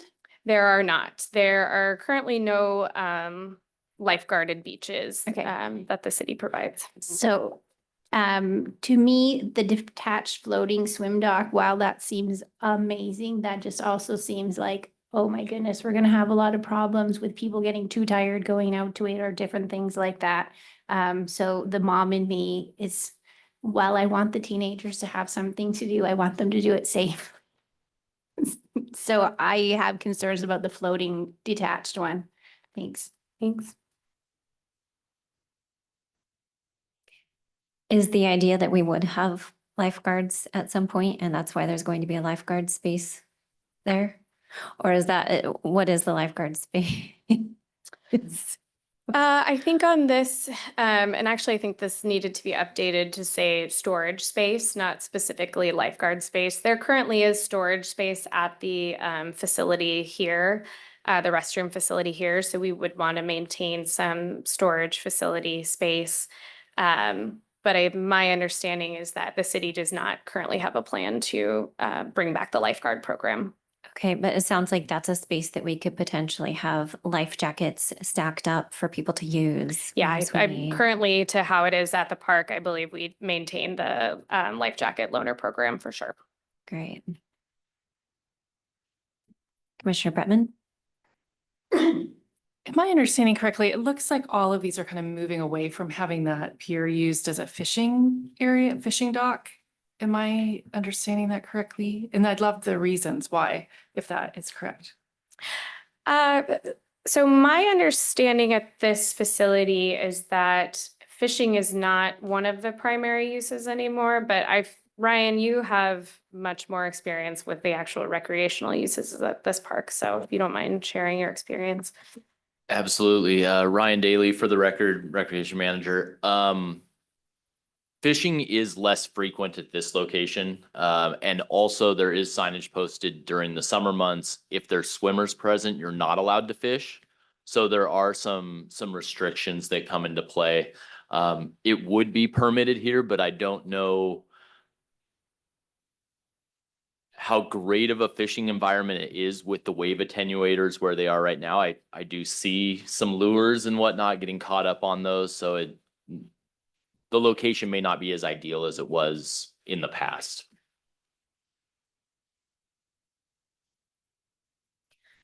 Commissioner Struck? Thank you. I like concept number 2. The question I have is on where we have the elevated deck structure with seating and lake views. I assume it's possible we could add the ADA accessible, some kind of ADA accessible walkway just down to that point to give folk, it would be large enough to have ADA accessible there. I think we'd still need to study it, but I Okay. think, the elevated boardwalk tree canopy shows ADA access. So there's probably potential for sort of combining those two ideas Right. to create a space that we could get folks to. Thank you. I had the same thought, Peter, because it looks like the location of that is the same as that one of those points on the tree canopy. So I would love to see that ADA path go to, to that deck and then over to the volleyball court. And I love this design, swapping the volleyball court with the play areas so that down at the beach, you've got the play happening. But then, volleyball's available up above. Yeah. Any other thoughts? I agree with Ashley on that. Thanks. Questions, comments? Okay, number 3. Just one, Hey. just Oh, one, one more. just one quick one on the floating dock. It kind of reminded me of the floating golf hole over at Coeur d'Alene. It seems a little gimmicky. It seems like, I'm not even sure how you would anchor it or maintain it or whatever. There used to be a diving board at Groveland and it was well used, but it got to be, I think it was considered a danger off the elevated dock. So if you were putting more of a water level dock in, you could easily put a diving board on the end of the large dock there and kind of eliminate the floating dock. So you're not proposing a putting green there or anything, right? Just to clarify, right? Put a putting green. Commissioner Struck? Yeah, just on the idea of the the diving board and I guess water hammock, they call it. I agree with the diving piece of it. I think there's a liability issue there that I wouldn't want to deal with. But I do know, at least at one point, when we belonged to the Shore Club, they did have, in addition to their dock, they did have a separate water hammock or whatever. And the high school kids love that. And I don't think they had too much problem swimming back either. Commissioner Markson? Yeah, we're still members at the Shore Club and they still have that floating pier and it's still the most busy item in the water. So yeah, I could see that being a big, like if you can't have a diving board, which is kind of sad, but you can't have them anymore apparently. So that seems like a good option. And then I just was gonna suggest if you're like the volleyball location, I think option 1 has a walkway straight to the bathrooms a little more. And I would suggest you do that so that they can get from the volleyball court to the bathrooms. Sorry. Hopefully you can hear me. Commissioner McCarthy, did I hear you say water trampoline? Did I hear that? I'm not hearing things. I think Ryan's panicking. There's probably a liability with a water trampoline there. But just an idea. Throwing out some ideas here, brainstorming. I think Ryan wants us to move on to option 3. No. Commissioner Bretman, did you have a comment? Yeah, I just wanted to comment that I really like having the grass terrace there, even though I do have small kids, so I would think that I'd be advocating for the play structure, but given that it's a beach and the whole purpose of going there is to beach, then it makes sense to offer families more area to sit where they don't have to sit in sand, but they can sit up on the grass. And then the kids can get in the sand when they want to. Thanks. And I also really like the larger pier in the second and third concept. I do think that'll be used. Great. Yeah. Thank you. Okay. Sorry, I meant to say dock for that. Yeah. No, perfect. Thank you. Okay, so moving on to our final concept for Groveland. So again, we can consider this probably the lowest investment, lowest amount of change. Up in the parking lot area, notably, we aren't showing any sort of elevated boardwalk or viewing area. Really, we'd be limited to renovating the play area, which is currently in the upland location. So this concept shows installing more, again, of that sort of nature play, natural play area features. It's taking advantage of some of the slope that's in this area by installing some play terraces. So it could be a fun new addition or at least enhancement to the play area that's currently located at the park. The secondary trail here, we are showing removing. You would still have a trail connection next to the play area, and that would be enhanced with the stairs, that same stair opportunity to get us down to the waterfront. But the primary trail would be this trail on the north side, that current asphalt path that's there. And then once we get down to the water, again, showing removing the volleyball court, replacing it with some seating areas that could potentially have artificial turf or crushed rock surfacing, maybe some concrete seating walls, certainly benches and or picnic tables. And then again, yeah, the floating swim dock area, notably no detached swim dock in this one, but still that enhanced extended floating swim platform off the dock. The beach zone in this option is probably the widest beach zone we're showing in any of the options for Groveland. We show some smaller kind of concrete terraces here, but really none of that kind of grass space to be able to give you the opportunity to lay out. It would all be focused here in the beach zone. Expanded restoration, like other options, a stairwell down to the beach that would probably look like the existing stairs that are over on this restored area. And then again, that updated restroom facility as well.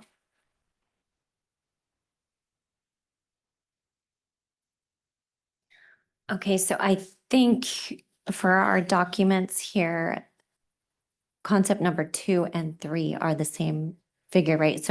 So reference your smaller Thank you. printout for the. for this. Apologies Okay. on that one. So the difference here is like an adventure playground instead of the volleyball court up top, right? Yeah, Correct. I think I would definitely want to see the volleyball court up there. So my initial thought there. Other comments, questions? Commissioner McCarthy? I think that number 2 is my preferred. But incorporating from the number 1 to have the little like walkway, potentially ADA walkway in the corner there with the little moments. Commissioner Struck? Yeah, I'm in agreement with number 2, but I do like from number 1 is the wider grass areas, which narrows the beach a bit, but I think that's a nice balance, for like parents to be up on the grass while their kids are in the sand or waiting or whatever, as opposed to having to be on the sand. I get that, so. Vice Chair Westberg.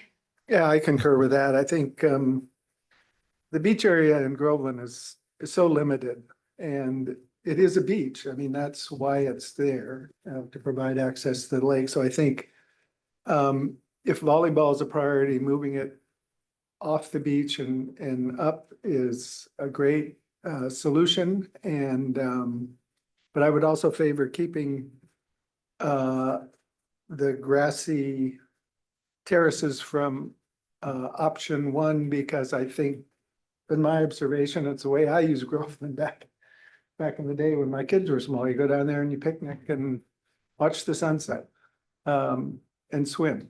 And that would provide for that type of use more readily than either of the other options, I think. Commissioner Markson.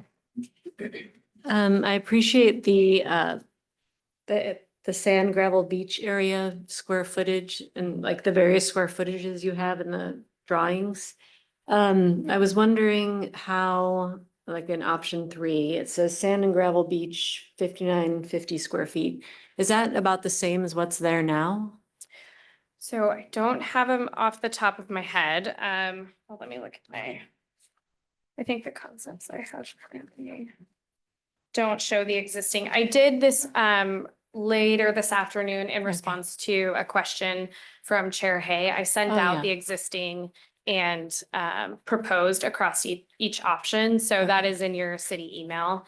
Okay. There, Okay. it changes across the concepts, and you might see when you look at the numbers, like, oh, it's showing there's 12,000 square foot currently at Clark or Groveland, but now the updates are showing less than 12,000 square foot total. And that is in part, based on current conditions versus what we will be able to get permitted. So Right. Okay. Yeah, I was So- mainly, thinking similar to what everyone else has said. This park can get really crowded with people. So as much space as we can get for people to sit. And maybe along those lines, one of the options had picnic tables, which are very nice, but they also limit how many people can fit in that little space. So I'm maybe a proponent of not putting them in, and people just have to use the old towel on the grass method. So in the table that you sent out, it references 3,200 square feet of beach space. So these would all be an improvement. Concept 1 is 3,750, concept 2 is 4,950, and the third is 5,900. So all of these would give us a significant amount more of beach space. Whereas the grass figure was a little bit off because we're changing it to like seating versus just wide grassy areas. So Right. that number is a little bit less relevant. great. Thank you for having those numbers ready. Any other thoughts, question, Councilmember Reynolds? I'd just like to get some input from the staff who know more about this than me. The grassy areas, given the hundreds of people coming through there every day in the summertime, people walking through with water on their feet, et cetera, will they hold up? Or are they gonna just turn into mud baths? That's a good question. I don't have any experience with the grassy terraces. We do see them, I think, in other parks around the region, but that is something that as we're weighing the different design options, what are going to be the maintenance impacts? Especially at Groveland, we also do hear a lot about the goose poop. So that is another issue that comes with grass. But we can certainly look more into kind of what the maintenance is and how well those features hold up And season to season. I hesitate to suggest this because I know it has some downsides, but if you do the grass and it doesn't hold up, is turf an option, AstroTurf? So we are showing, at least in this option 3, those grass areas that are showing picnic tables. We are calling that out as artificial turf or crushed rock. I think that would be, certainly a design decision that we would talk with the Parks and Recreation Commission about before implementing, since that would be a pretty different approach to surfacing at this beach park, but certainly worth considering. And that would be considered impermeable surface probably, right? Yeah, turf So- is impervious. So that gives us some issues with the rules we've adopted, I think. Correct. Okay. Pebbles.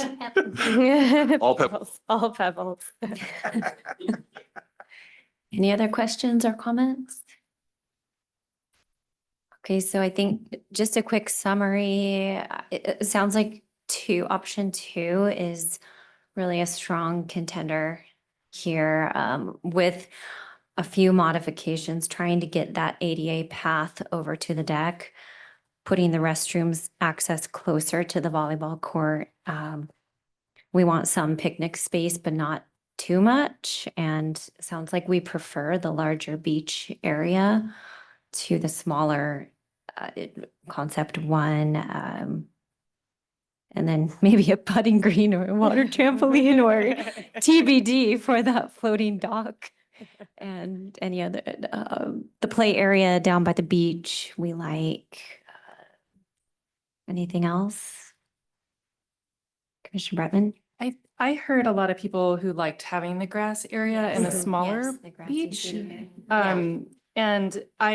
And a concern I haven't, that I've heard as well, is a concern about seating. I mean, given how many people will go there, especially if we make changes to Clark, that makes it less of a swimming area. So there need to be ample places for seating, and I'm not seeing that if we have this playground. So yeah, so maybe I had a bit of a different opinion.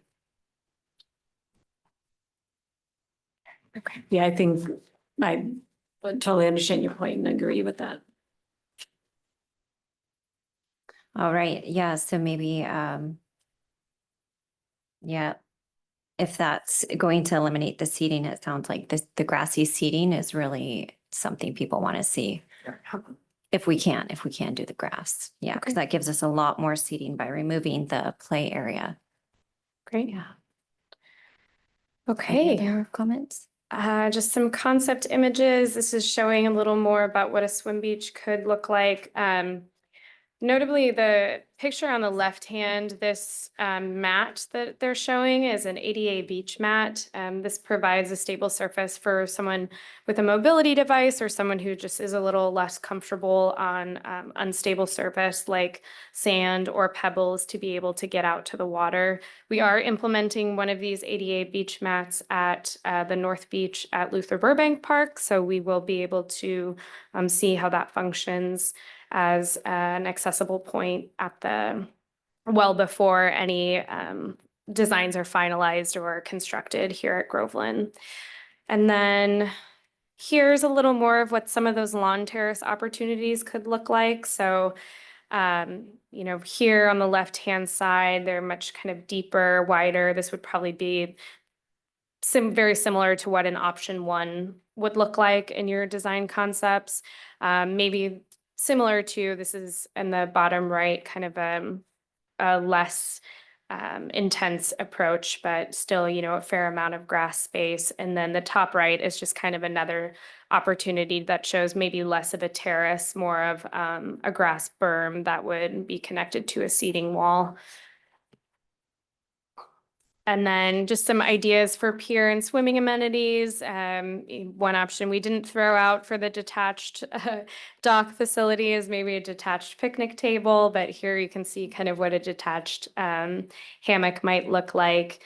And yeah, again, this just a few different configurations or ideas to give you a sense of what a pier swimming amenity could look like at Groveland. And then finally, the nature play concepts. So, you know, we're showing options maybe on the beach or maintaining that upland area for a play area. This is really what we mean when we talk about the nature play features. And I think you all have already seen some of this through your work with the Dean's play area site plan project, because we are proposing potentially nature play at that site too.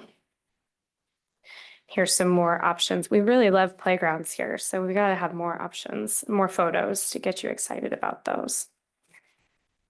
Okay, so that's it for the concepts. I really appreciate you all walking through it with me in depth. I thought, you know, based on where we are in terms of the community engagement process, it would give you, it would be helpful to give you just sort of an overview of what we're hearing so far from the community. And then we can, you know, after running through all of this, we can kind of go back to those discussion questions. I've gotten a lot of great feedback from you already, but if anything shakes up for you after hearing some of the community engagement, we still have that discussion to go through. So just kind of an early engagement overview. Like I mentioned at the top, we have a survey that's open on the concepts, a variety of opportunities for community members to learn about the concepts, both through the virtual open house and other materials posted on Let's Talk. And then the survey will be open through November 3rd. Currently, we've received 104 responses as of about 4 p.m. today. So I tried to give you all as up-to-date information as possible. And these are just some of the ways that we've promoted the engagement opportunity, the open houses. We have posters set up at parks and the community center. We've done MI Weekly and social media outreach. We did send a mailer out to the park neighbors last week. We did about 1,000-foot radius, so there was about 410 households. I also have heard direct outreach from some neighbors as well, so they are actively engaging in the process, which is great to see, knowing how embedded both of these parks really are in the neighborhood, although Groveland more so than Clark. We've also done a lot of community partner cross promotion. And then, like I mentioned at the top, we are popping up at some community events throughout the month. So getting into the responses, these are just our survey demographics. So the survey currently asks community members, they can respond for one park or both parks. So based on our response rates, we've received 50% of responses for Groveland only, 21% for Clark only, and 29% for both parks. And then 60% of the respondents to the survey so far live in this area B, as shown on the map. So that's the area between Southeast 40th and Southeast 68th Street. So really kind of that mid-island area. In terms of age ranges, 39% are ages 45 to 54. That's the largest category of responses compared to 0% under 20.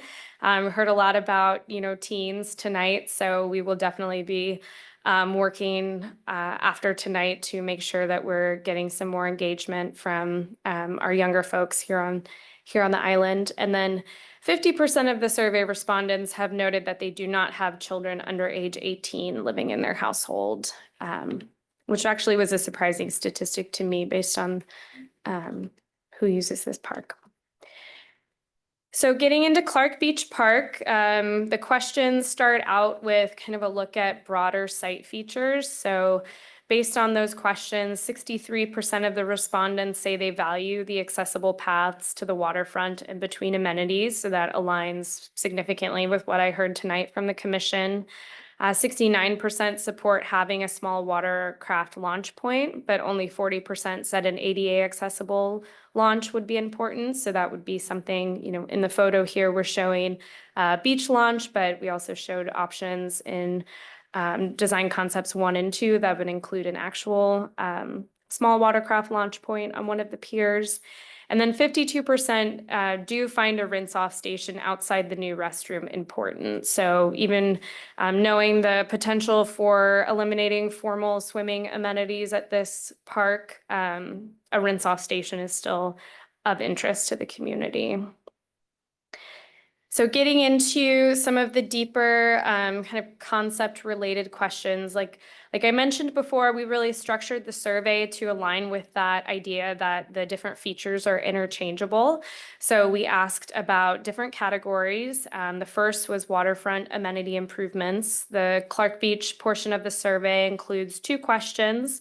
So one about what we're calling that North Beach and Play area, basically the beach area that's adjacent to where the existing enclosed swim area is. And out of the concepts that are showed across concept 1, concept 2, and concept 3, currently 54% of respondents prefer concept 1. And then for that central beach area, where we're showing more of kind of the picnic area right off of the replaced pier or reconfigured pier, 52% prefer concept 2. We also asked questions about the pier configuration. So interesting, it's about a very similar response. 37% of respondents prefer concept 1 versus 31% who prefer concept 3. Just interesting to consider. Both of these options show maintaining 2 overwater platforms, although in concept 1, the new fishing viewing platform would obviously be considerably smaller than what its existing condition is and what is shown in concept 3. Yeah, Ashley. Oh, sorry. So does that mean that so then 32% liked concept 2, or There's so they're kind there- of, There's a e- fourth kind of option similar. of no preference. And Oh, so got these it. 2 were the ones that are closest. But then between concept 2 and no preference, it's really split. So Okay. really it's more between these 2 options, Okay, thanks. what we're showing right now in terms of the results. Got it. And then for upland improvements, important to note that the way this question is worded in the survey is a select all options that apply. So we've asked community members to let us know what type of upland seating and barbecue amenities they would like. So again, this is in that kind of upland area that could potentially be accessible by a new ADA path at Clark. In concept 1, we're showing basically a large group picnic areas is how we refer to it, that would have multiple picnic tables. Concept 3 here on the bottom, that shows smaller picnic areas with individual picnic tables. So currently in the survey responses, 38% of responses are for the larger group picnic areas shown in concept 1. Versus 54% for the small areas with individual picnic tables shown in concept 3. And then 42% of all respondents would like to see benches. In terms of barbecue amenities, 27% of the responses are for small barbecue stations for either individual or family use, and then 10% are for a large group barbecue station. Important to note, we didn't show a small barbecue station concept or a large barbecue station concept. It is possible that, once we get to that preferred concept, we can show more about what that might look like in terms of the picnic area for Clark. And then finally at Clark, we're asking a question, and we also do this for Groveland, about prioritizing park amenities. So the question itself, with limited funding, which park amenities would you prioritize for inclusion in the infrastructure plan, with 1 being highest priority and 5 being the lowest priority? And currently from responses for Clark Beach Park, either only for Clark or for both Clark and Groveland, if they were responding for both parks, the top priority is dock and pier enhancements, then restroom upgrades, then accessible paths to the beach and beach amenities, then gathering spaces and seating amenities, and then new play opportunities. So I actually can stop there if there's any questions, any specific questions about what we're hearing from Clark right now. Okay, great. Then we'll get into Groveland. So similar approach for the Groveland questions. We start out asking some broader site feature questions. So we've asked about the volleyball court, and we have heard that of the responses, 45% of respondents would prefer to keep the sand volleyball court either in its current location or relocated in the park, versus 28% who prefer that the sand volleyball court be removed. And then for restroom facility amenities, this one also is a select all that apply. 93% want an outdoor rinse-off station, 42% would like changing rooms, 22% small personal lockers, and then 19% indicated they would want an adult changing station at a restroom facility. Getting into oh, yeah, sure. Sorry, can you explain what the difference would be on the changing rooms? Yeah, so a changing room would be basically like an indoor shower room, currently like what we have now, although upgraded, where I could go in and, there would be space for me to be able to change.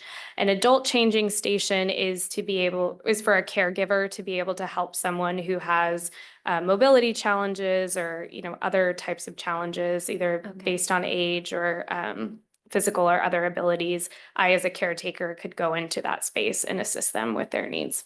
Thanks. Oh, yeah, Peter. Just on the, on the volleyball court, results, I think that if you had a broader spectrum of under 20 responding, that those Be numbers higher. would probably change. Okay, so getting into the waterfront amenity improvements. So we asked one question about kind of this central beach picnicking area. And again, showing both of these, this is one where the results are pretty evenly split currently. 36% prefer concept 2 compared to 35% who prefer concept 3. And like I mentioned before, this also has a no preference option. So that's why it's not a sort of third split. These are the two kind of outranking options. And then for peer configuration, 53% prefer concept 2 versus 15% for concept 1 and 26% for concept 3. So a bit more of an pretty overwhelming support for concept 2 currently. For upland improvements, we are showing currently that folks are preferring concept 3, so at 45% versus concept 1 or concept 2. And then for the prioritizing park amenities questions, in addition to the funding question, we are asking more of a specific question about that tree canopy boardwalk versus elevated boardwalk or elevated viewing deck. So the way the question is worded right now is, given limited funding for park improvements, what is your preference in terms of either of these features? So for the tree canopy boardwalk, we're asking, would you prioritize it before implementing other park improvements? Would you prioritize it after implementing other park improvements? Or would you prefer not to implement it at all? So across those 3 categories, 8% would prioritize it before other park improvements. 32% would prioritize it after other park improvements. And then 20% of respondents have said that they prefer not to include either the tree canopy boardwalk or the elevated viewing deck. And then here's how that kind of shakes out with the elevated viewing deck. So similarly, not a lot of support for prioritizing it before implementing other park improvements at only 6%. 29% would prioritize this one after other park improvements. And then again, 20% said neither feature for prioritization at all. And then finally, with that funding question, again, with limited funding, which park amenities would you prioritize for inclusion in the infrastructure plan? So like at Clark Beach, the top 2 preferences are for dock and pier enhancements and restroom upgrades. Here at Groveland, and I think probably understanding the slope and topography limitations, we shift to gathering spaces and seating amenities. For Clark, they're prioritizing accessible paths first, or above gathering spaces and amenities and new play opportunities. Okay, so that was a quick run through of the community engagement. I'm throwing these questions up here again. I think you all have provided us a ton of feedback tonight already, especially, getting into specifics around concepts that you prefer. I think, I feel like we've gotten a ton of feedback. So for the sake of time, Chair Hay, we could call it good here, or it's up to you all on how you'd like to. I think that we've had some really good discussion here with lots of good info. I just would encourage you guys to reach out to the middle school and the high school, because I think especially for Groveland, that this would give them a lot of pride to be able to have the input on what's going on there, because it is so important to the teens and older kids. Thanks. Thank you. Yeah, I would agree with that. I think the initial results are great, but I'd like to see a larger sampling. It sounds like what we've received so far, it pretty much reflects what we're talking about, but definitely expanding that sample size would be great. Great. Commissioner Bretman, did you have a comment? I did. I was going to say something similar. So, and I just loved how you all went into the schools and got that input from students. They were very excited about it. So just encouraging that. Thank you. Thank you. Commissioner Markson? I have a question about your A, B, and C. Can you tell me, is that like population based? Is that like, what's the division based on? That is a good question. I just know that division is the standard demographic approach that we use across all of our surveys for where do you live on the island, but I don't recall how it was developed. I'm looking at Ryan because we've both done a lot of surveys here over our Okay. time here. So I'm happy to get more information about that and share it with you. I don't know if it's, well, I would be curious, only because you report, well, only so many people Mhm. from each area, whatever, responded, so.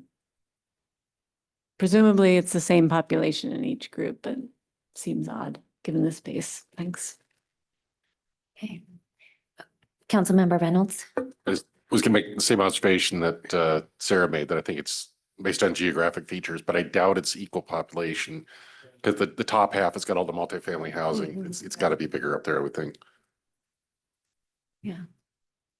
Okay, yeah, I agree that we really covered a lot of this refinement discussion in our comments. So, Great. yeah, probably thinking that we're ready to move on. Yeah, just the final closeout I have is just bringing up the project schedule again. So, we're here at draft development. We'll continue working on getting more community input on the concepts that have been presented so far. Once we kind of close out this round of community engagement, we will take everything that we've heard and start refining it into a preferred concept for each park. And then we plan to come back to the Parks and Recreation Commission at your February meeting to present those preferred concepts and continue the conversation to get us to a potential adoptable plan. So thank you so much for your work tonight. This was like a 2-hour conversation. I really appreciate how engaged you all are, all of your great feedback, and I look forward to continuing in this process with you. So thank you. Great. Thank you very much, Sarah. So we've been at this for a couple of hours. Do we feel like taking a 5-minute break? We've got 3 items coming up, which will be more brief than this, but 5 minutes, 7 minutes? What do we think? Excellent, 5 excellent minutes. opportunity for a 7th inning stretch, maybe.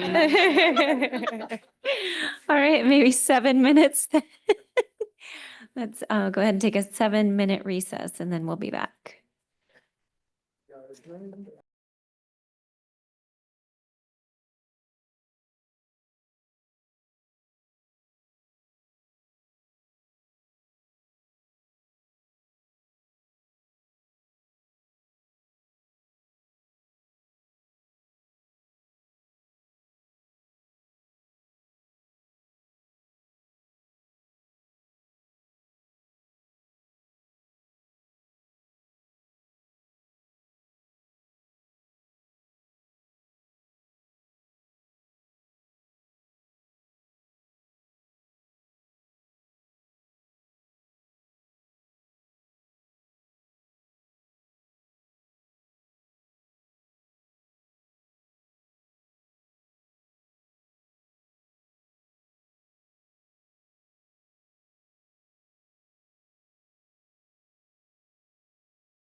Okay, we are back, and the next item on the agenda is the athletic field use review and discussion.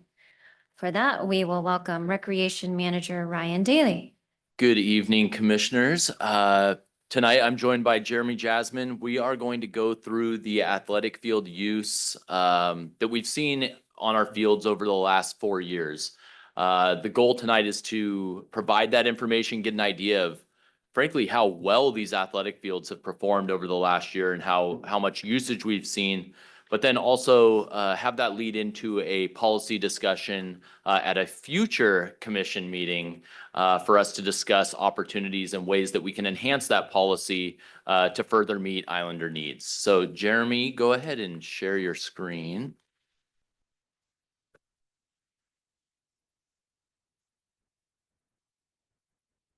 Here we go. All right, go ahead and click through. So tonight, as I mentioned, go ahead to the next one.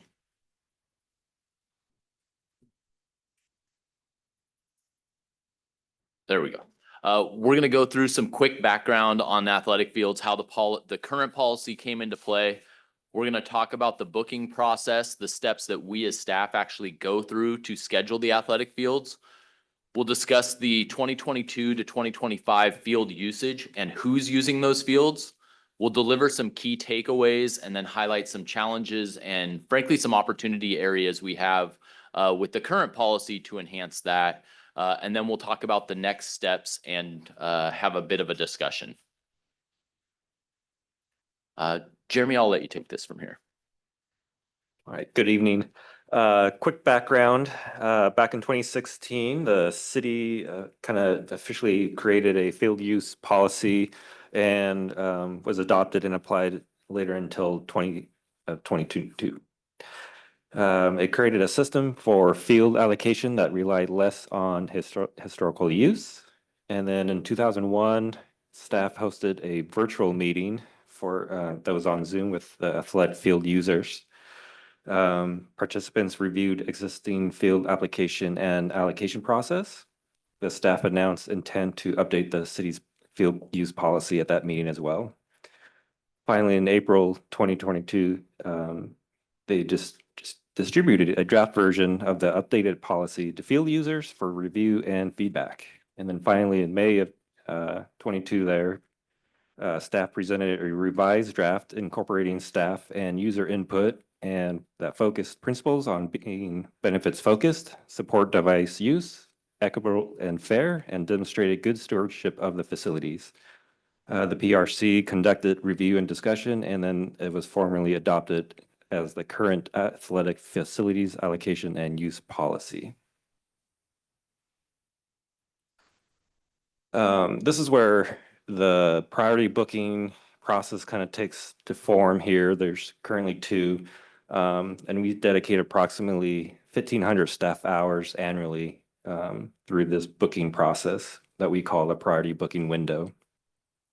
Goes back a month or 2 prior to that window that was informed that we are notifying all the groups that has booked in the process, window and deadlines, and then we collect booking requests. 30 to 40 groups, depending on the season, will submit their requests, and that will be about 5,000 to 6,000 booking hours. We finally go through and organize the submission by tier and the sub-tier that will show on the next slides, those tiers. And this is where kind of the staff time starts to really get into play here is reviewing those submissions and then creating those tentative contracts, inputting them into our facility software, and then going back and forth with our user groups, finding out what changes are being requested or cancellations during that time frame. And then we finally get executed rental agreements, returned to staff with the deadline that we inform them before, and then we finally open online portal for self-service bookings.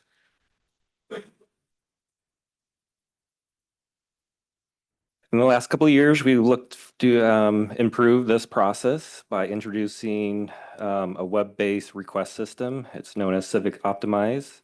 It helped reduce emails and phone reservation requests that tend to get lost or could get lost. And then it just created a uniform process for all users as well. And then we also established 2 priority booking windows from 3, helped reduce some staff time on those booking priority bookings, and also extending booking windows for easier game and practice scheduling for the user groups. We implemented a self-service online field bookings. The screenshots here are kind of what that software looks like for the user groups. Very easy, ease of access, and also reduction of staff time going back and forth from a user asking for a 2-hour block that may or may not be available just because they don't have that availability on hand. So it also helped reduce the administrative workload. With this, we optimize scheduling and rental stacking. We'll provide an example of what rental stacking looks like here. But it just increased usable field time and maximizing field utilization. And we're also expanding the use of our reporting and data analysts and tracking those trends. Here's an example of a practice of stacking rentals. This is actually what one looked like here that I pulled earlier. May of 2022, we had 2 groups out at South Mercer Playfield areas, and they use about 19 hours of field usage. Today, between kind of being able to stack groups and also the online availability here, we went from 2 to 6 groups on the same weekend and went from 42 hours of field usage.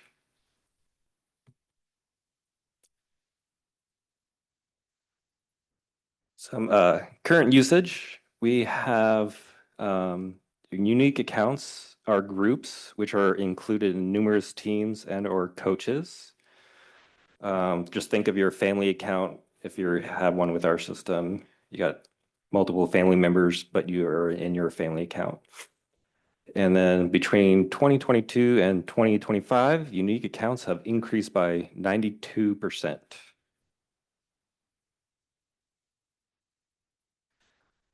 Within those accounts, we have unique clients that are individuals, which make up those accounts.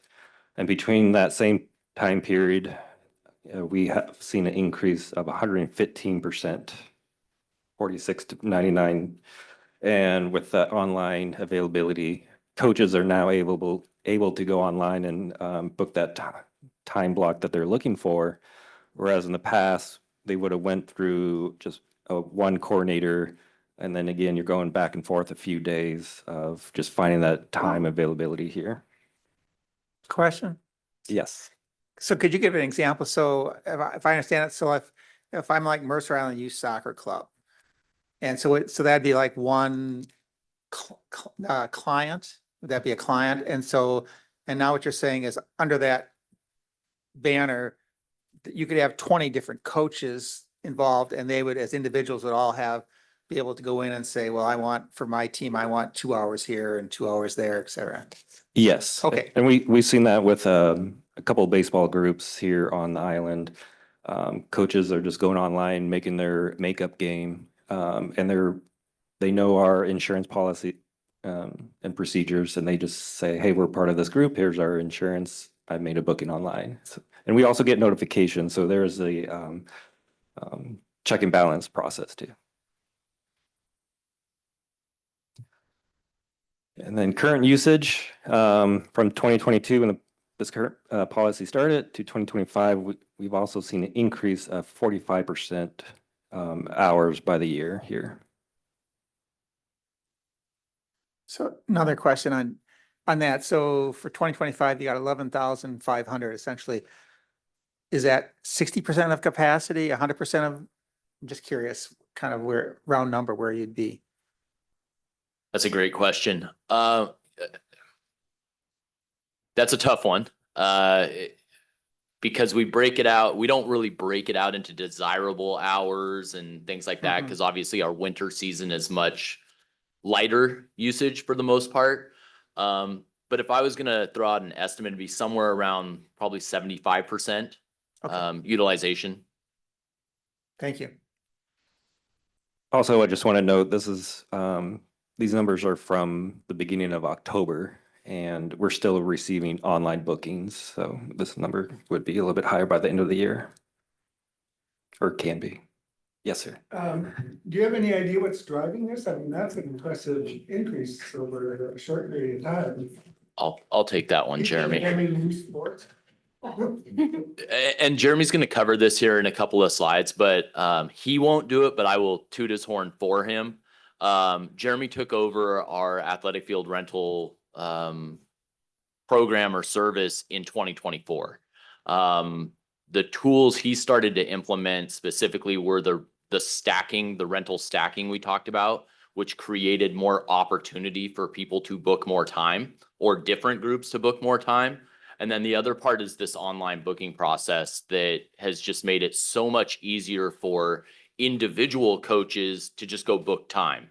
What we're recognizing, and this isn't in the slides, more people are actually following through with booking rather than what I believe we were seeing in the past was people just going out and what we call squatting on fields. So we've made the process so much more easy that they're able to just go in, couple clicks, minimal price, and you're out on the field. And we're documenting the usage now much more appropriately.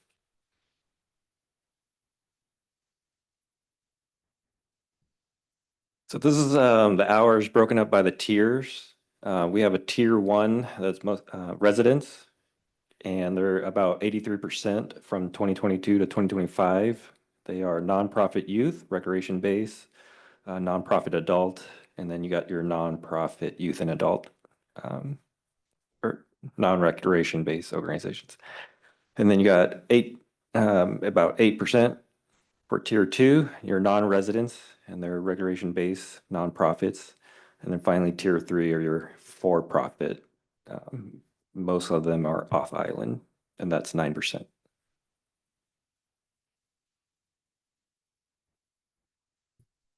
Now just breaking it up from 2022 to 2025, you see tier 1 has even increased in hours by 20%.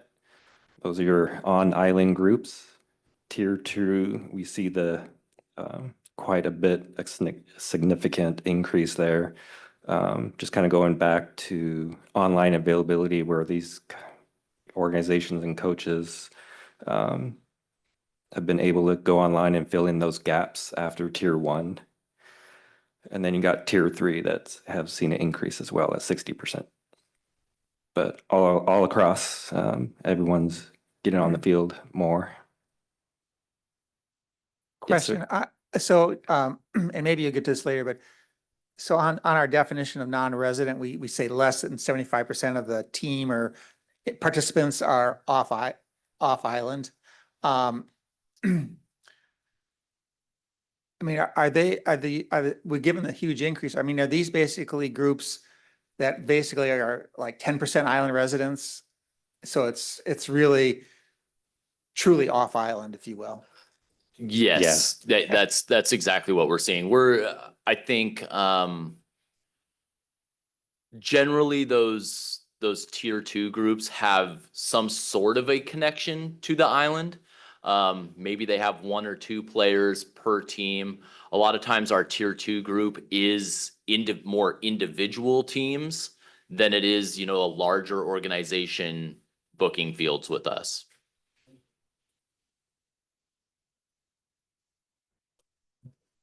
We just want to show how the facilities are being used during the same time frame. You see the turf, got IMS, Island Crest, and South Mercer play fields, and then you got the grass facilities are about 44%. But when you look at it from 2022 to now, you're starting to see that swing where we have more turf availability And also the lights, extending out those days where people can get on the fields. So we're seeing more turf usage throughout the whole season from various groups. And then grass, but again, all hours are going up as well.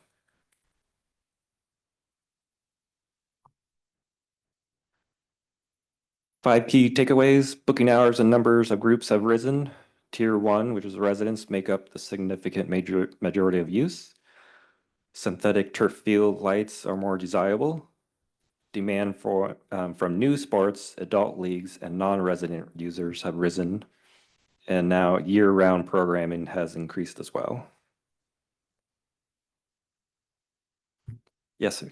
Quick question. Do groups self-identify as a tier 1 or 2, or do you? On our, yeah, on our forms, they do have to say if they're nonprofit, which then they provide their numbers, or for profits and their residents or non-residents, and that helps during that process. Most of the priority booking applicants are also past users that have history, so we do it's easier to distinguish. The other way is these groups tend to rat each other out. Yeah. Just to be honest, and which is great. There is a lot of communication amongst groups, but we're pretty quick to be able to identify those that may not be falling into their correct tier.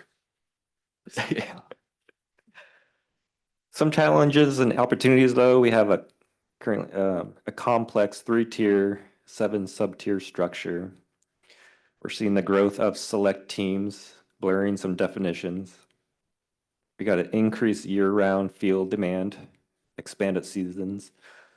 Some confusion between what priority and guaranteed access, and then balancing individual requests with efficient utilization. So next steps, we'll conduct a user surveys for policy feedback, utilize commission and user input to develop updates to the current policy and procedures, return to future Parks and Recreation meeting for endorsement of policy updates, and target adoption for March 2026 ahead of fall and winter booking in July of 26. Discussion number 1, tier simplification. The current 3-tier model with numerous sub-tiers requires significant administration time. Would the commission support simplifying or consolidating user categories? And if so, what criteria do you feel are important in establishing priority?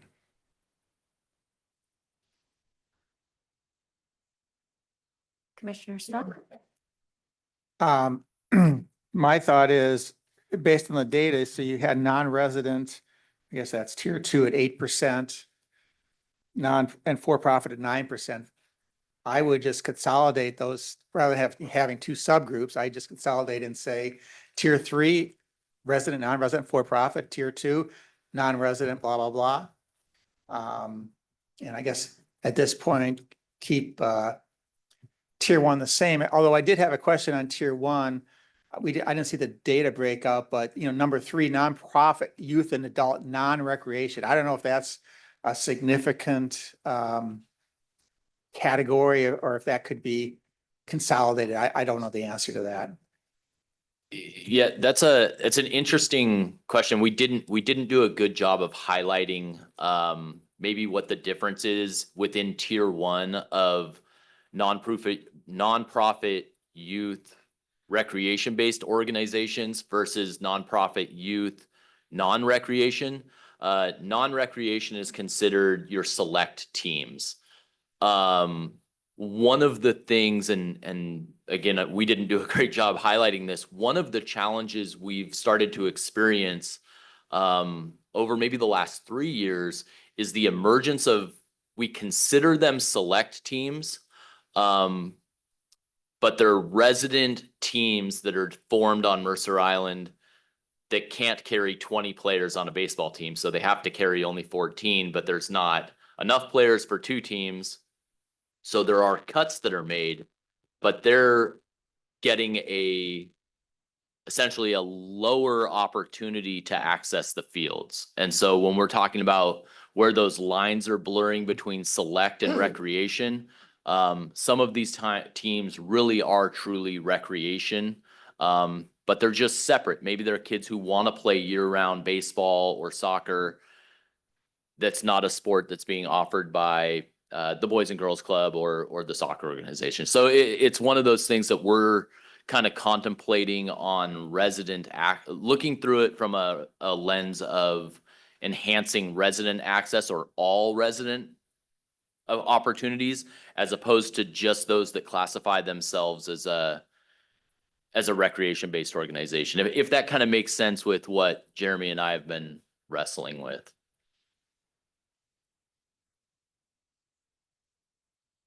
Commissioner McCarthy?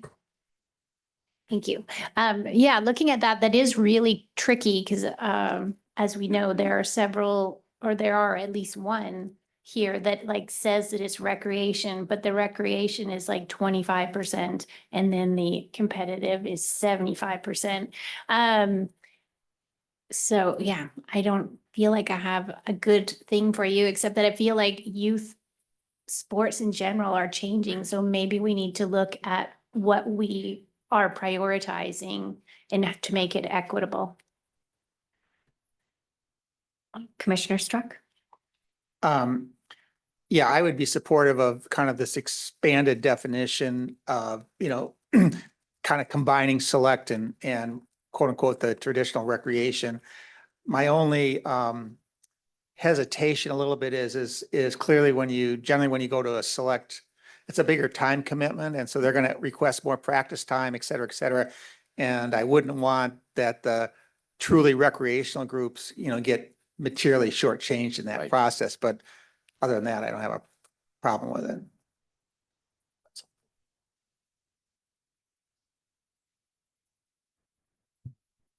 If we're ready, discussion number 2, just kind of touch base with again, select community teams, continue to request and seek field time.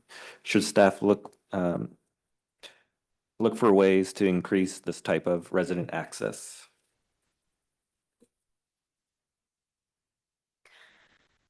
So I think I would appreciate a little bit more clarification of how select teams are categorized. So it sounds like they're being considered nonprofit at this, nonprofit, non-rec.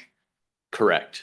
Okay. Yeah, so they would be currently third in our list of in third in tier 1. I think the information or what I heard from a number of commissioners a second ago helps us to potentially look at additional criteria that we can put into the policy that'll help with evaluation.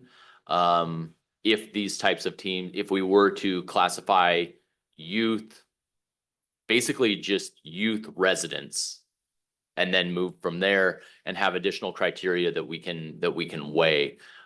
Commissioner Struck made a great point of select teams oftentimes do desire more practice time. I anticipate any policy updates remaining fair and equitable. And so just because you're a different type of organization doesn't entitle you to more usage than another type, if that kind of makes sense. Does it make it easier on your side of things if we combine some of these sub tiers? Yes, I think combining some of the sub tiers, basically what I heard tonight sounds really good if we can come up with additional criteria through that evaluation process. And there's a couple more questions that I think will lead us to some of these answers here tonight.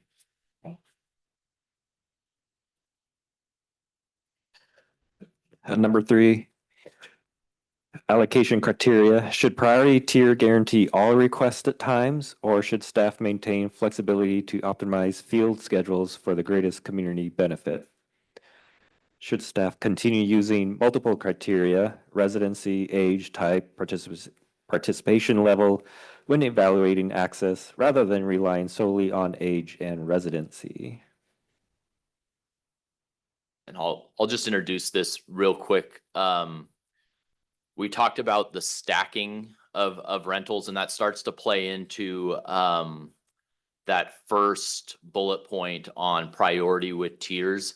The way we were utilizing the current policy allowed staff that flexibility to move rentals so that we could move rentals. I say when they place a request, we're able to schedule them at a different period of time, perhaps even on a different field, if it allows us to expand opportunities for more groups. So not necessarily guaranteeing that their specific request based on tier. So that would give us the flexibility to maximize access. Commissioner McCarthy? Yeah, I think what you're saying makes sense. I don't think anybody should have a guarantee. I think everybody put in your requests and we will do our best to give you what is fair and equitable for everybody. Commissioner Markson? Apologies if you said this already, but do you track how much you have to turn away people? There's a few per period since I've started that we've actually, but they're in the tier 3. They're for profit.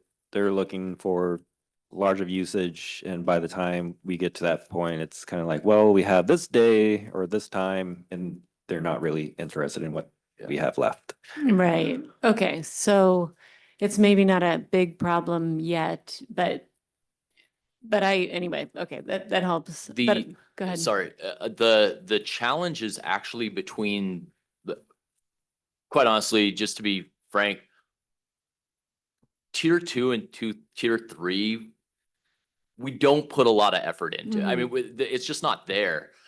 Tier 1, those 3 subcategories take up, it was like 75% of all field time, and like probably 90% of the initial field booking through the priority period. So all of our effort is designated to the resident user. It's those user groups that sometimes can run into the conflict and feel that they're not getting guaranteed the times that they requested because they're tier 1, number 1 versus tier 1, number 2. Right. And if you're number 2 or honestly, it's more number 3 because that's the select type groups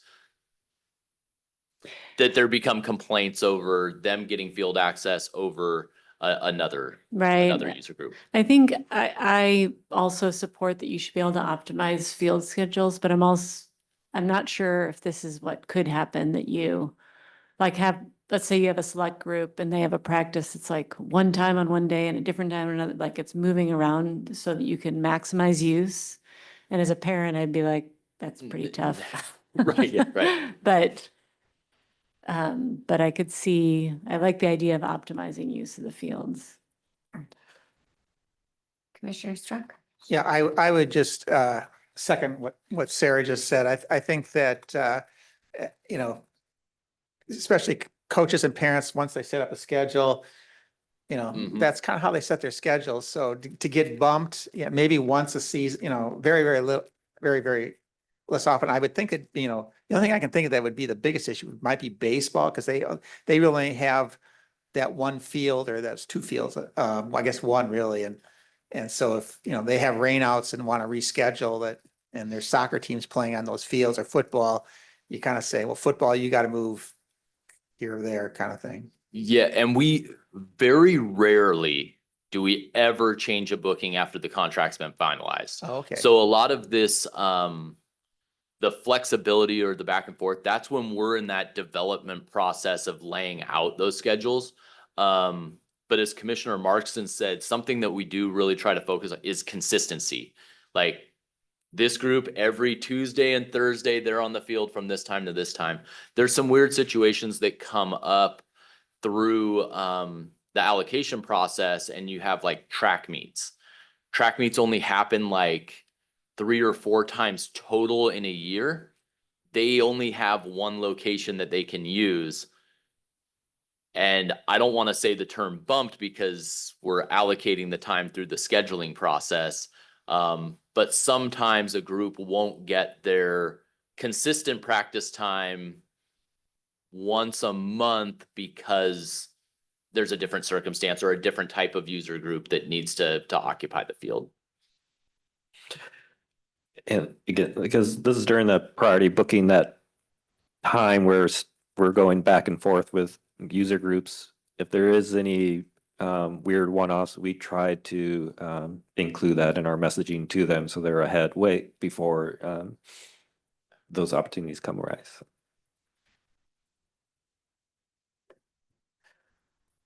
And number 4, scheduling efficiency. During the priority bookings, staff have enhanced scheduling efficiency and field utilization by stacking user groups, enabling greater access and participation, but impacting specific requests. Does the commission support this practice, and should it be better defined in a policy update? Yes. Commissioner Westberg? Yes and yes.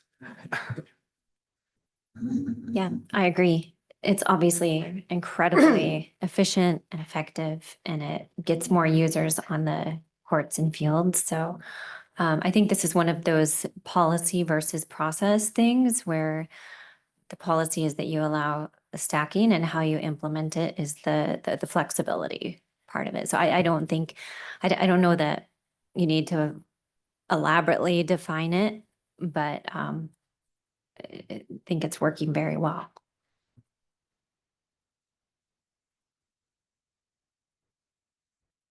Yeah, well, I think users, it should be part of the information that's communicated to them, that they may not get exactly what they want in the interests of, being more efficient with the overall allocation. Thank you. Number 5, cross-field flexibility. Would the commission support a policy statement which allows staff to schedule groups to alternate fields when it allows multiple users to participate? Again, this kind of goes back to the priority booking time frame. So sometimes relocating a soccer to Homestead to accommodate a baseball at ICP, for example. I'll introduce this just one step further. And Commissioner how late is it? Jeez. Commissioner Struck mentioned the limitations we do have on baseball fields. We only have 2 full-size baseball fields. We do have a number of soccer fields in different configurations. And so the question we're really asking is, and we haven't done this in the past, and this would be different and new. We haven't looked at the types of fields to be equated to the type of sport necessarily. So currently we treat, or have been treating, Island Crest North, which is the example there. We've been treating it just as a multi-purpose field, and first come, first serve, essentially, allowing, let's say, soccer or football. They would put in their request, and baseball's putting in a request as well. Maybe soccer and football are higher on the list, so they would be assigned to the north field. Whether or not those other fields were available. The policy statement we might be looking for is more so along the lines of staff would retain the decision if to book out those other fields for those respective sports first, to enable additional access for baseball, or vice versa. If baseball for some reason wanted to use a soccer field, we would be focusing on soccer utilizing that, or lacrosse or something along those lines. So that's sort of the essence of this question. Commissioner McCarthy? I think that makes sense. I think one of the reasons why ICP North is so enticing is because of the lights. Yes. So, and in the winter time, yeah, that takes all priority is who gets the lights. But other than that, I think that makes sense.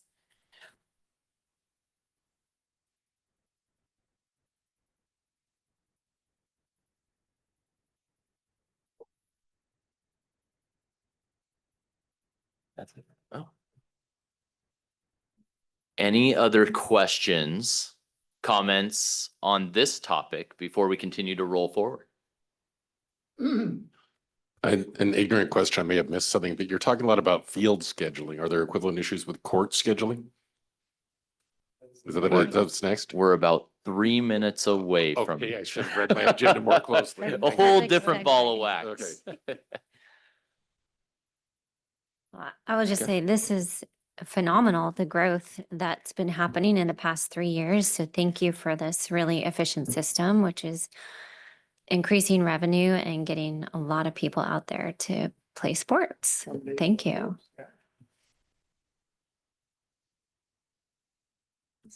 Chair, if you'd like, I'll roll right into the next presentation Yeah, if we're that moving on works. to the next item of business, which is the sport court use and allocation policy. Thanks for that segue, Council Member Reynolds. And for that, we welcome back again Ryan Daly. Thank you. Let's see here. Let's share.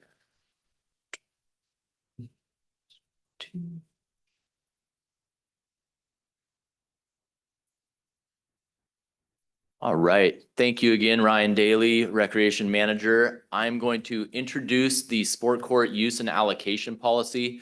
This is just an initial look as we go forward. One of our Recreation Division work plan items for this biennium was to develop the sport court use and allocation policy for the different courts that we have on Mercer Island. All right, so tonight I'm gonna go quickly and move through what is a sport court use and allocation policy, provide a little bit of background on our tennis and pickleball courts, what is our current practice, who's using the courts, and then what we're hearing and experiencing currently. We'll have some quick discussion questions, and then that will inform our next steps on policy development. What is a sport court use and allocation policy?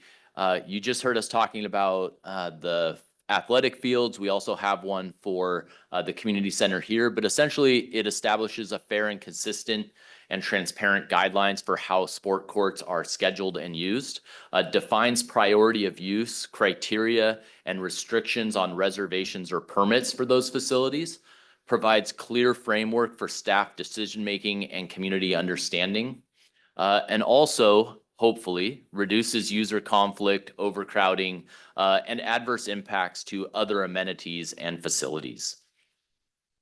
A little bit of background, the city's existing sport court facilities include Luther Burbank Park, which are now the Jake Jacobson pickleball courts, and there are 8 pickleball courts, as you all recall, down there.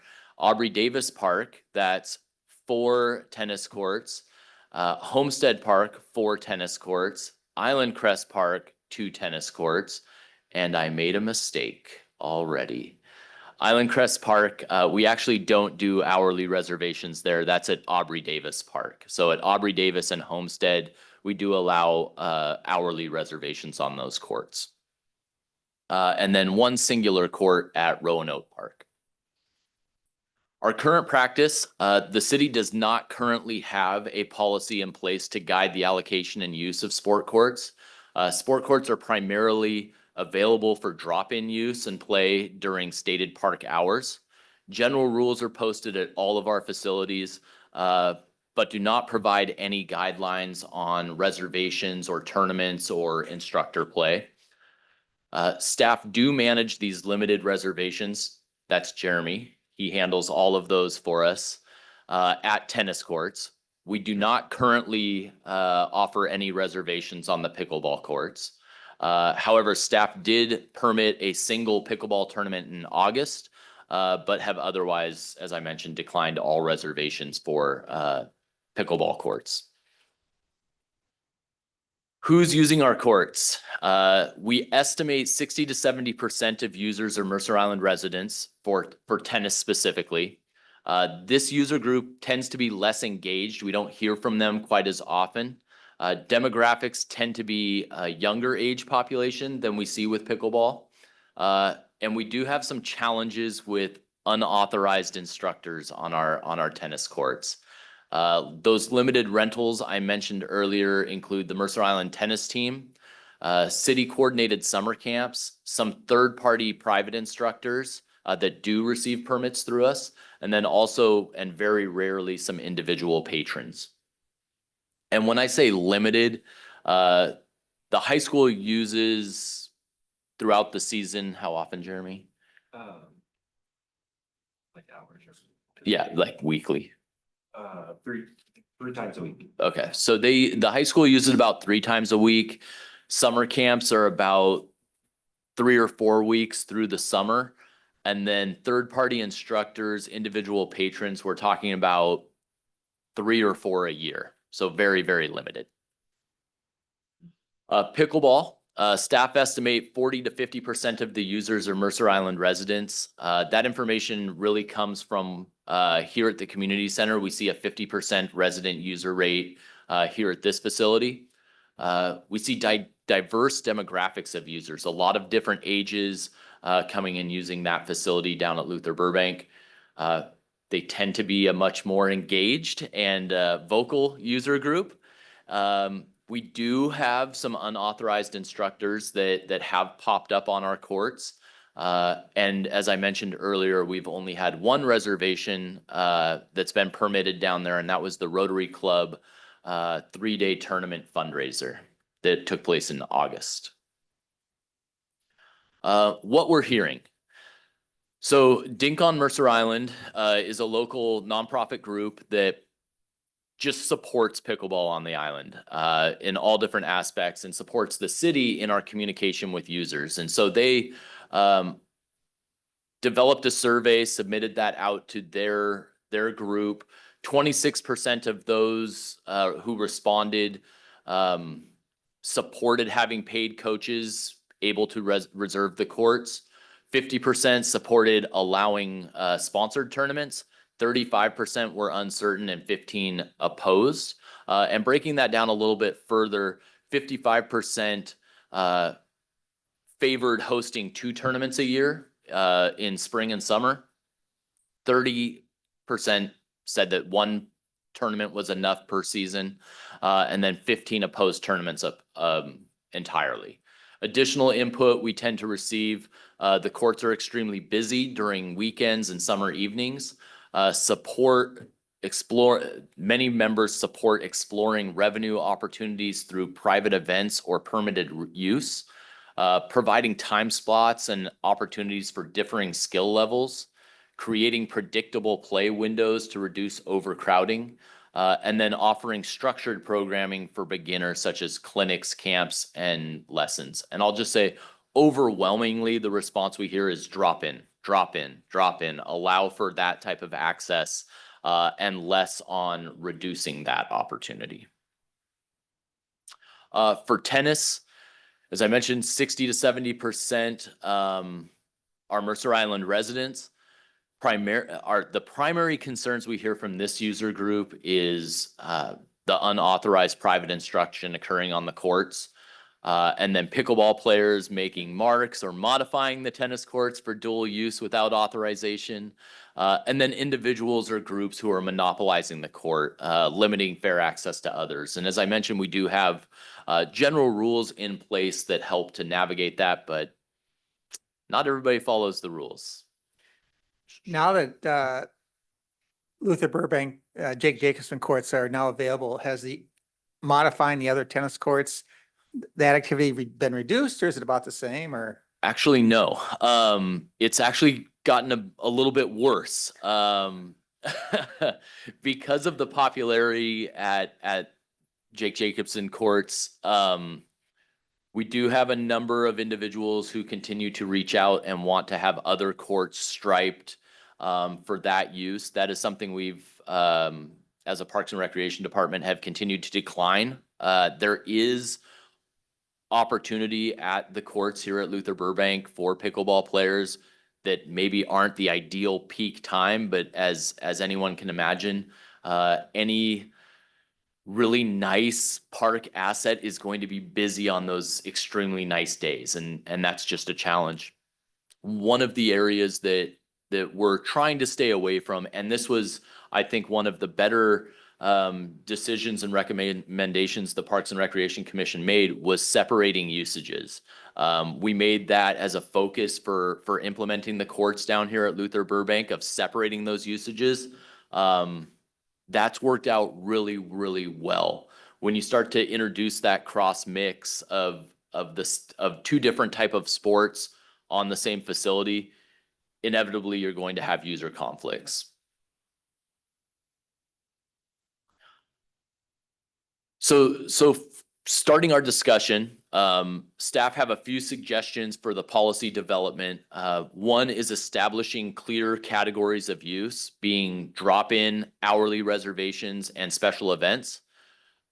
We suggest preserving drop-in play as the primary use at all sport court facilities.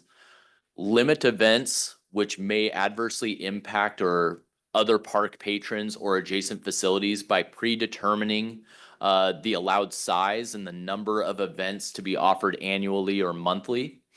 Identify specific courts at specific parks, which may be reserved hourly to enhance access. Limit events during peak periods to enable community drop-in access and minimize park impacts. And exempt activities which are coordinated by the city of Mercer Island from the policy. And the rationale for that is we have an understanding of, as the city or as the recreation division, we have an understanding of what the usage of the park is on a given period of time, and have also the professional background and knowledge of how to limit impacts in a lot of different ways. Discussion questions, just a couple to get a feel from the commission as we move forward with developing a policy. Should drop-in play be prioritized over other usages?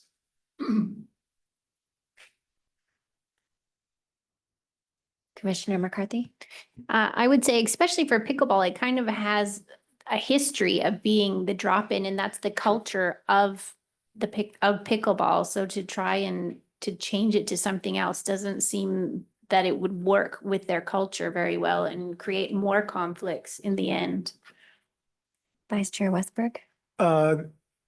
Let's face it, drop-in is the easiest to manage right now, given the staff resources. You kind of let the users sort out their differences and hope that they're mature enough and calm enough to be able to do that. So I would say yes, because otherwise it's going to involve a great deal more staff attention and time. Commissioner Struck?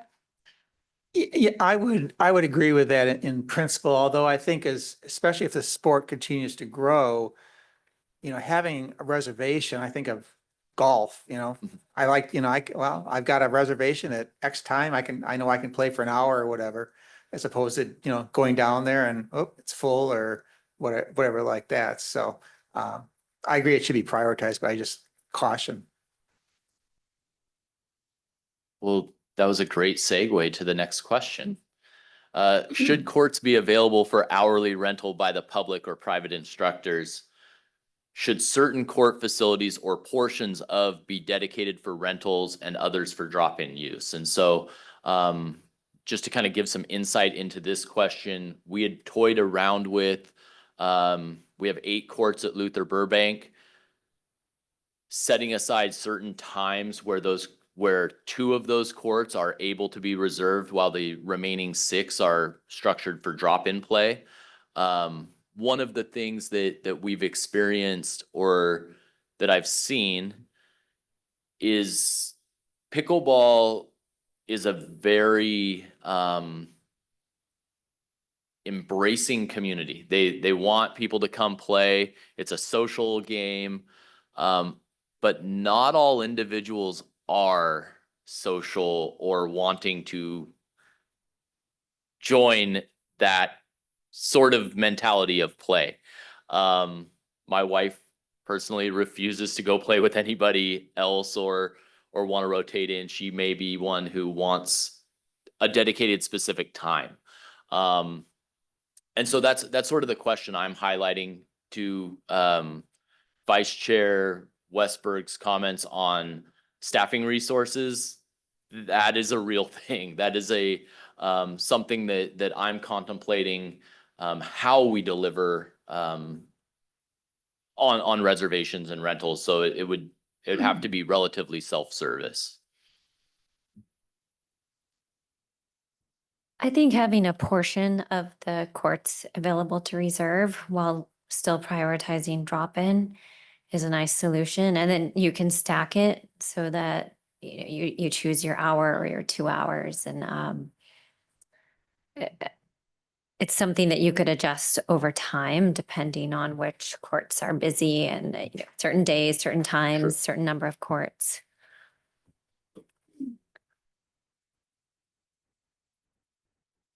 Should tennis or pickleball courts be used for commercial purposes or to conduct fundraising?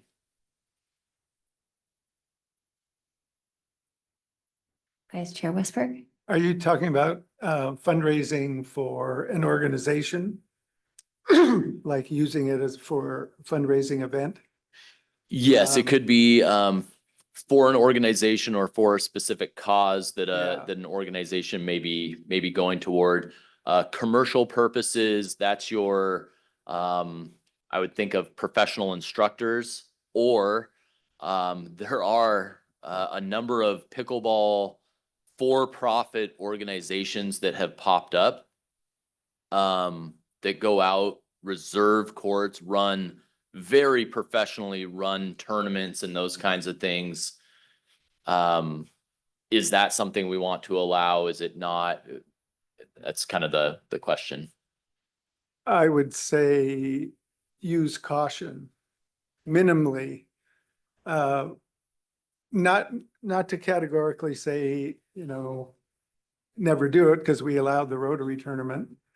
And maybe that becomes an annual event, I don't know, or something similar, but given the demand from general users on those facilities, not just pickleball, but tennis, there are other alternatives for those groups. There are lots of private clubs around. There are even private pickleball clubs now being created that would lend themselves more to that type of activity, I think. Commissioner Markson? This is a tough question. I think, like, if you're really getting, if it's growing, like continues to grow like it's been growing, and we're gonna get more and more people wanting to use the sport courts, it seems like the best course of action, if you can support it with staff, is to do the exact same thing as the fields with the same rules. Like if they're making money or they're for profit, then they're in that third tier and they pay whatever money they paid to do that. But I understand that's that's definitely different than you've ever done before, and it's possibly a staff constrained approach that It sounds this is the hardest question on the test here. And it's the one we've probably been struggling with as well for staff. And as you were mentioning that, Commissioner, talking through it, I started to think about community benefit or something along those lines that we can look into some criteria that maybe help. I hadn't really thought of that tiered sort of approach, but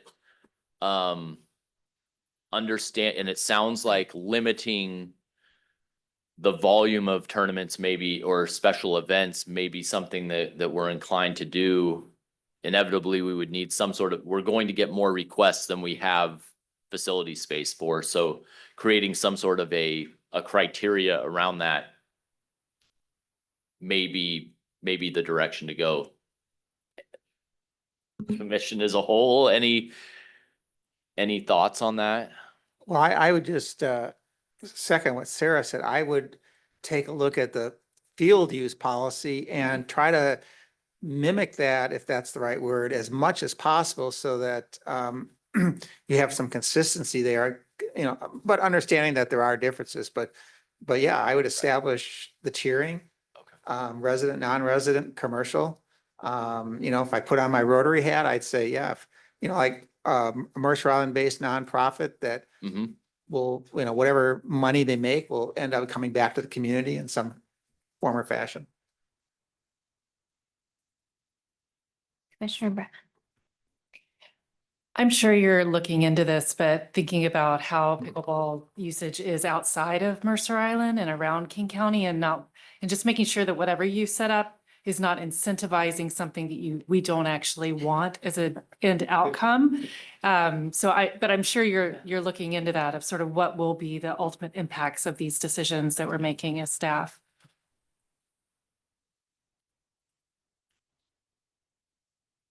Two questions to go. Should reservations and events be restricted during seasonal periods? And I'll kind of highlight and look for a reaction from the commission. One of the things we're actually discussing as staff as we started to think about this was limiting or actually eliminating the possibility of any special events, specifically tournaments during July and August, which tends to be our largest peak usage of the park as a whole. I didn't highlight this, but staff is looking at this policy not necessarily just for how to allocate time for sport courts, but also how to limit the impact more so on the adjacent facilities. With the Rotary tournament, one of the bigger challenges we did have was the impacts to this facility, with parking overflow and having to cancel reservations here at the community center, which during that 2-month period is like revenue generating season, with weddings and things of that nature. So that weekend, full weekend, 3-day impact was definitely felt across the board for us. So something we're thinking about, but I'm curious what the commission's reaction to that might be. Yeah, I think that's reasonable. I'd say, Commissioner? yeah, absolutely. Encourage the idea of polar bear pickleball. Oh, An outdoor tournament in January. I see our first winter tournament host across from me. Awesome. Commissioner Marks, did you have something to say? Yeah,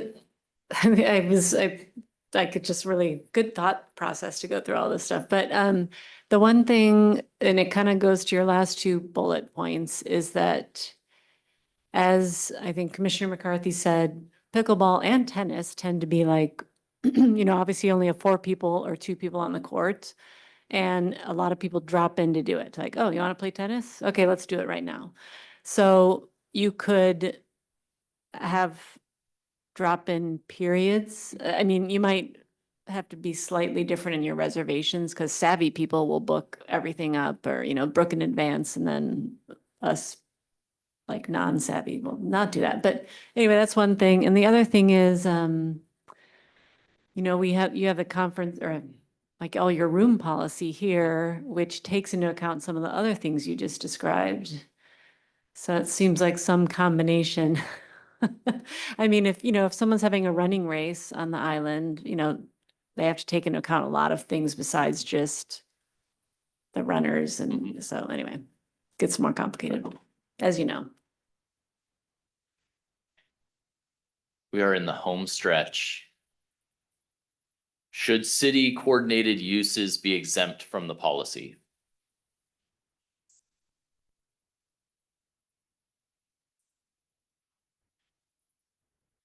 And I'll highlight, this is maybe more similar to the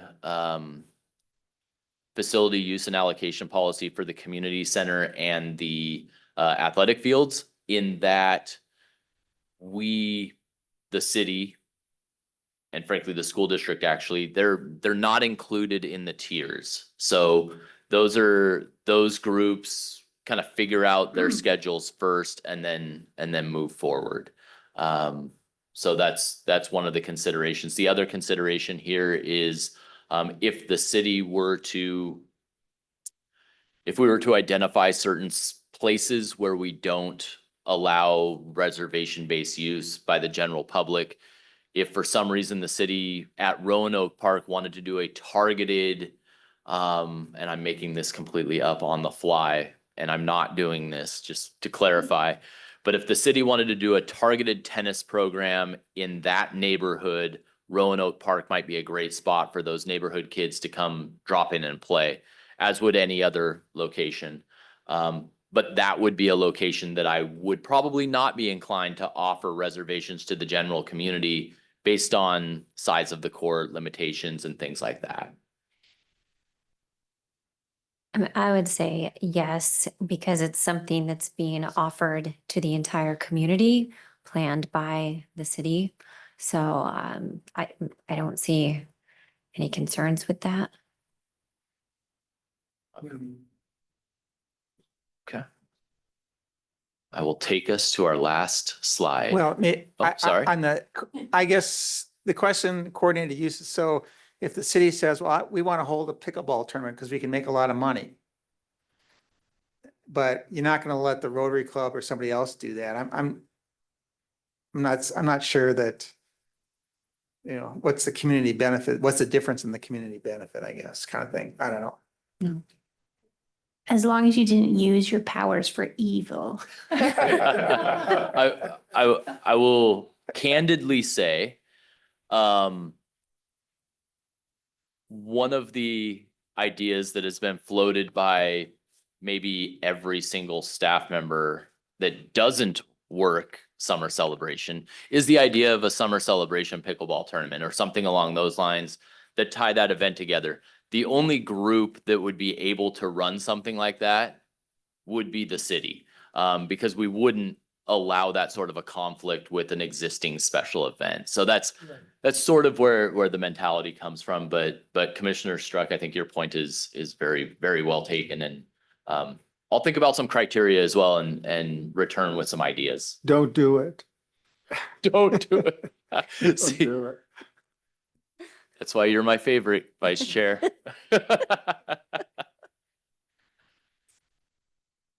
Next steps.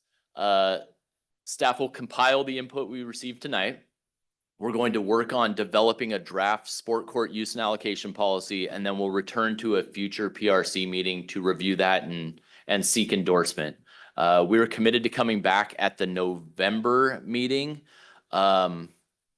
We will see how far we get with the draft and maybe have an update conversation before getting to a real finalized draft, just kind of another touch base.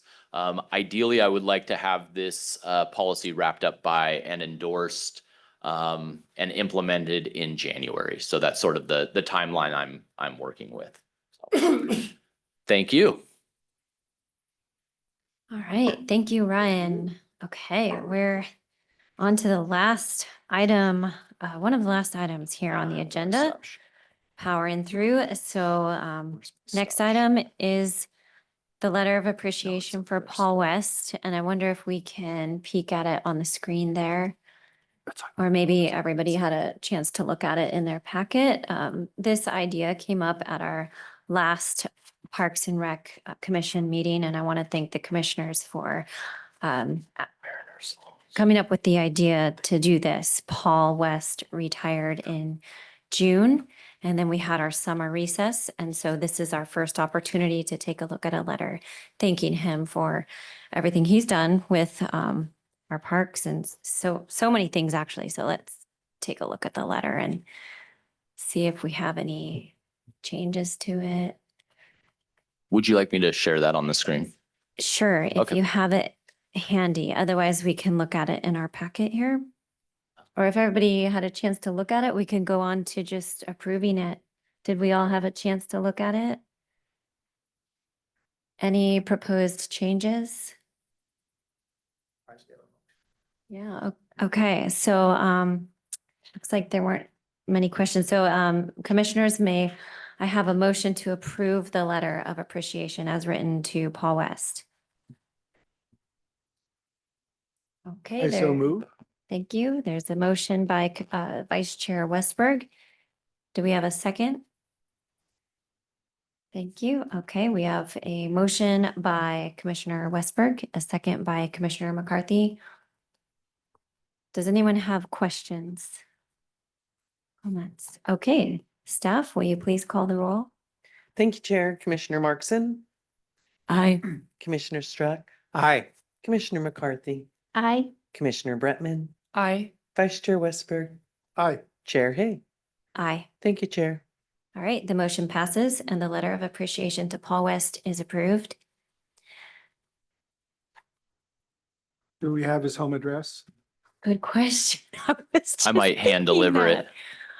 Hopefully you know how to get that Yeah. to him. Wonderful. Does he still pop in from time to time, maybe? He's done very well in retirement. He took a Good. long vacation, so we haven't heard back, but we plan on seeing him soon.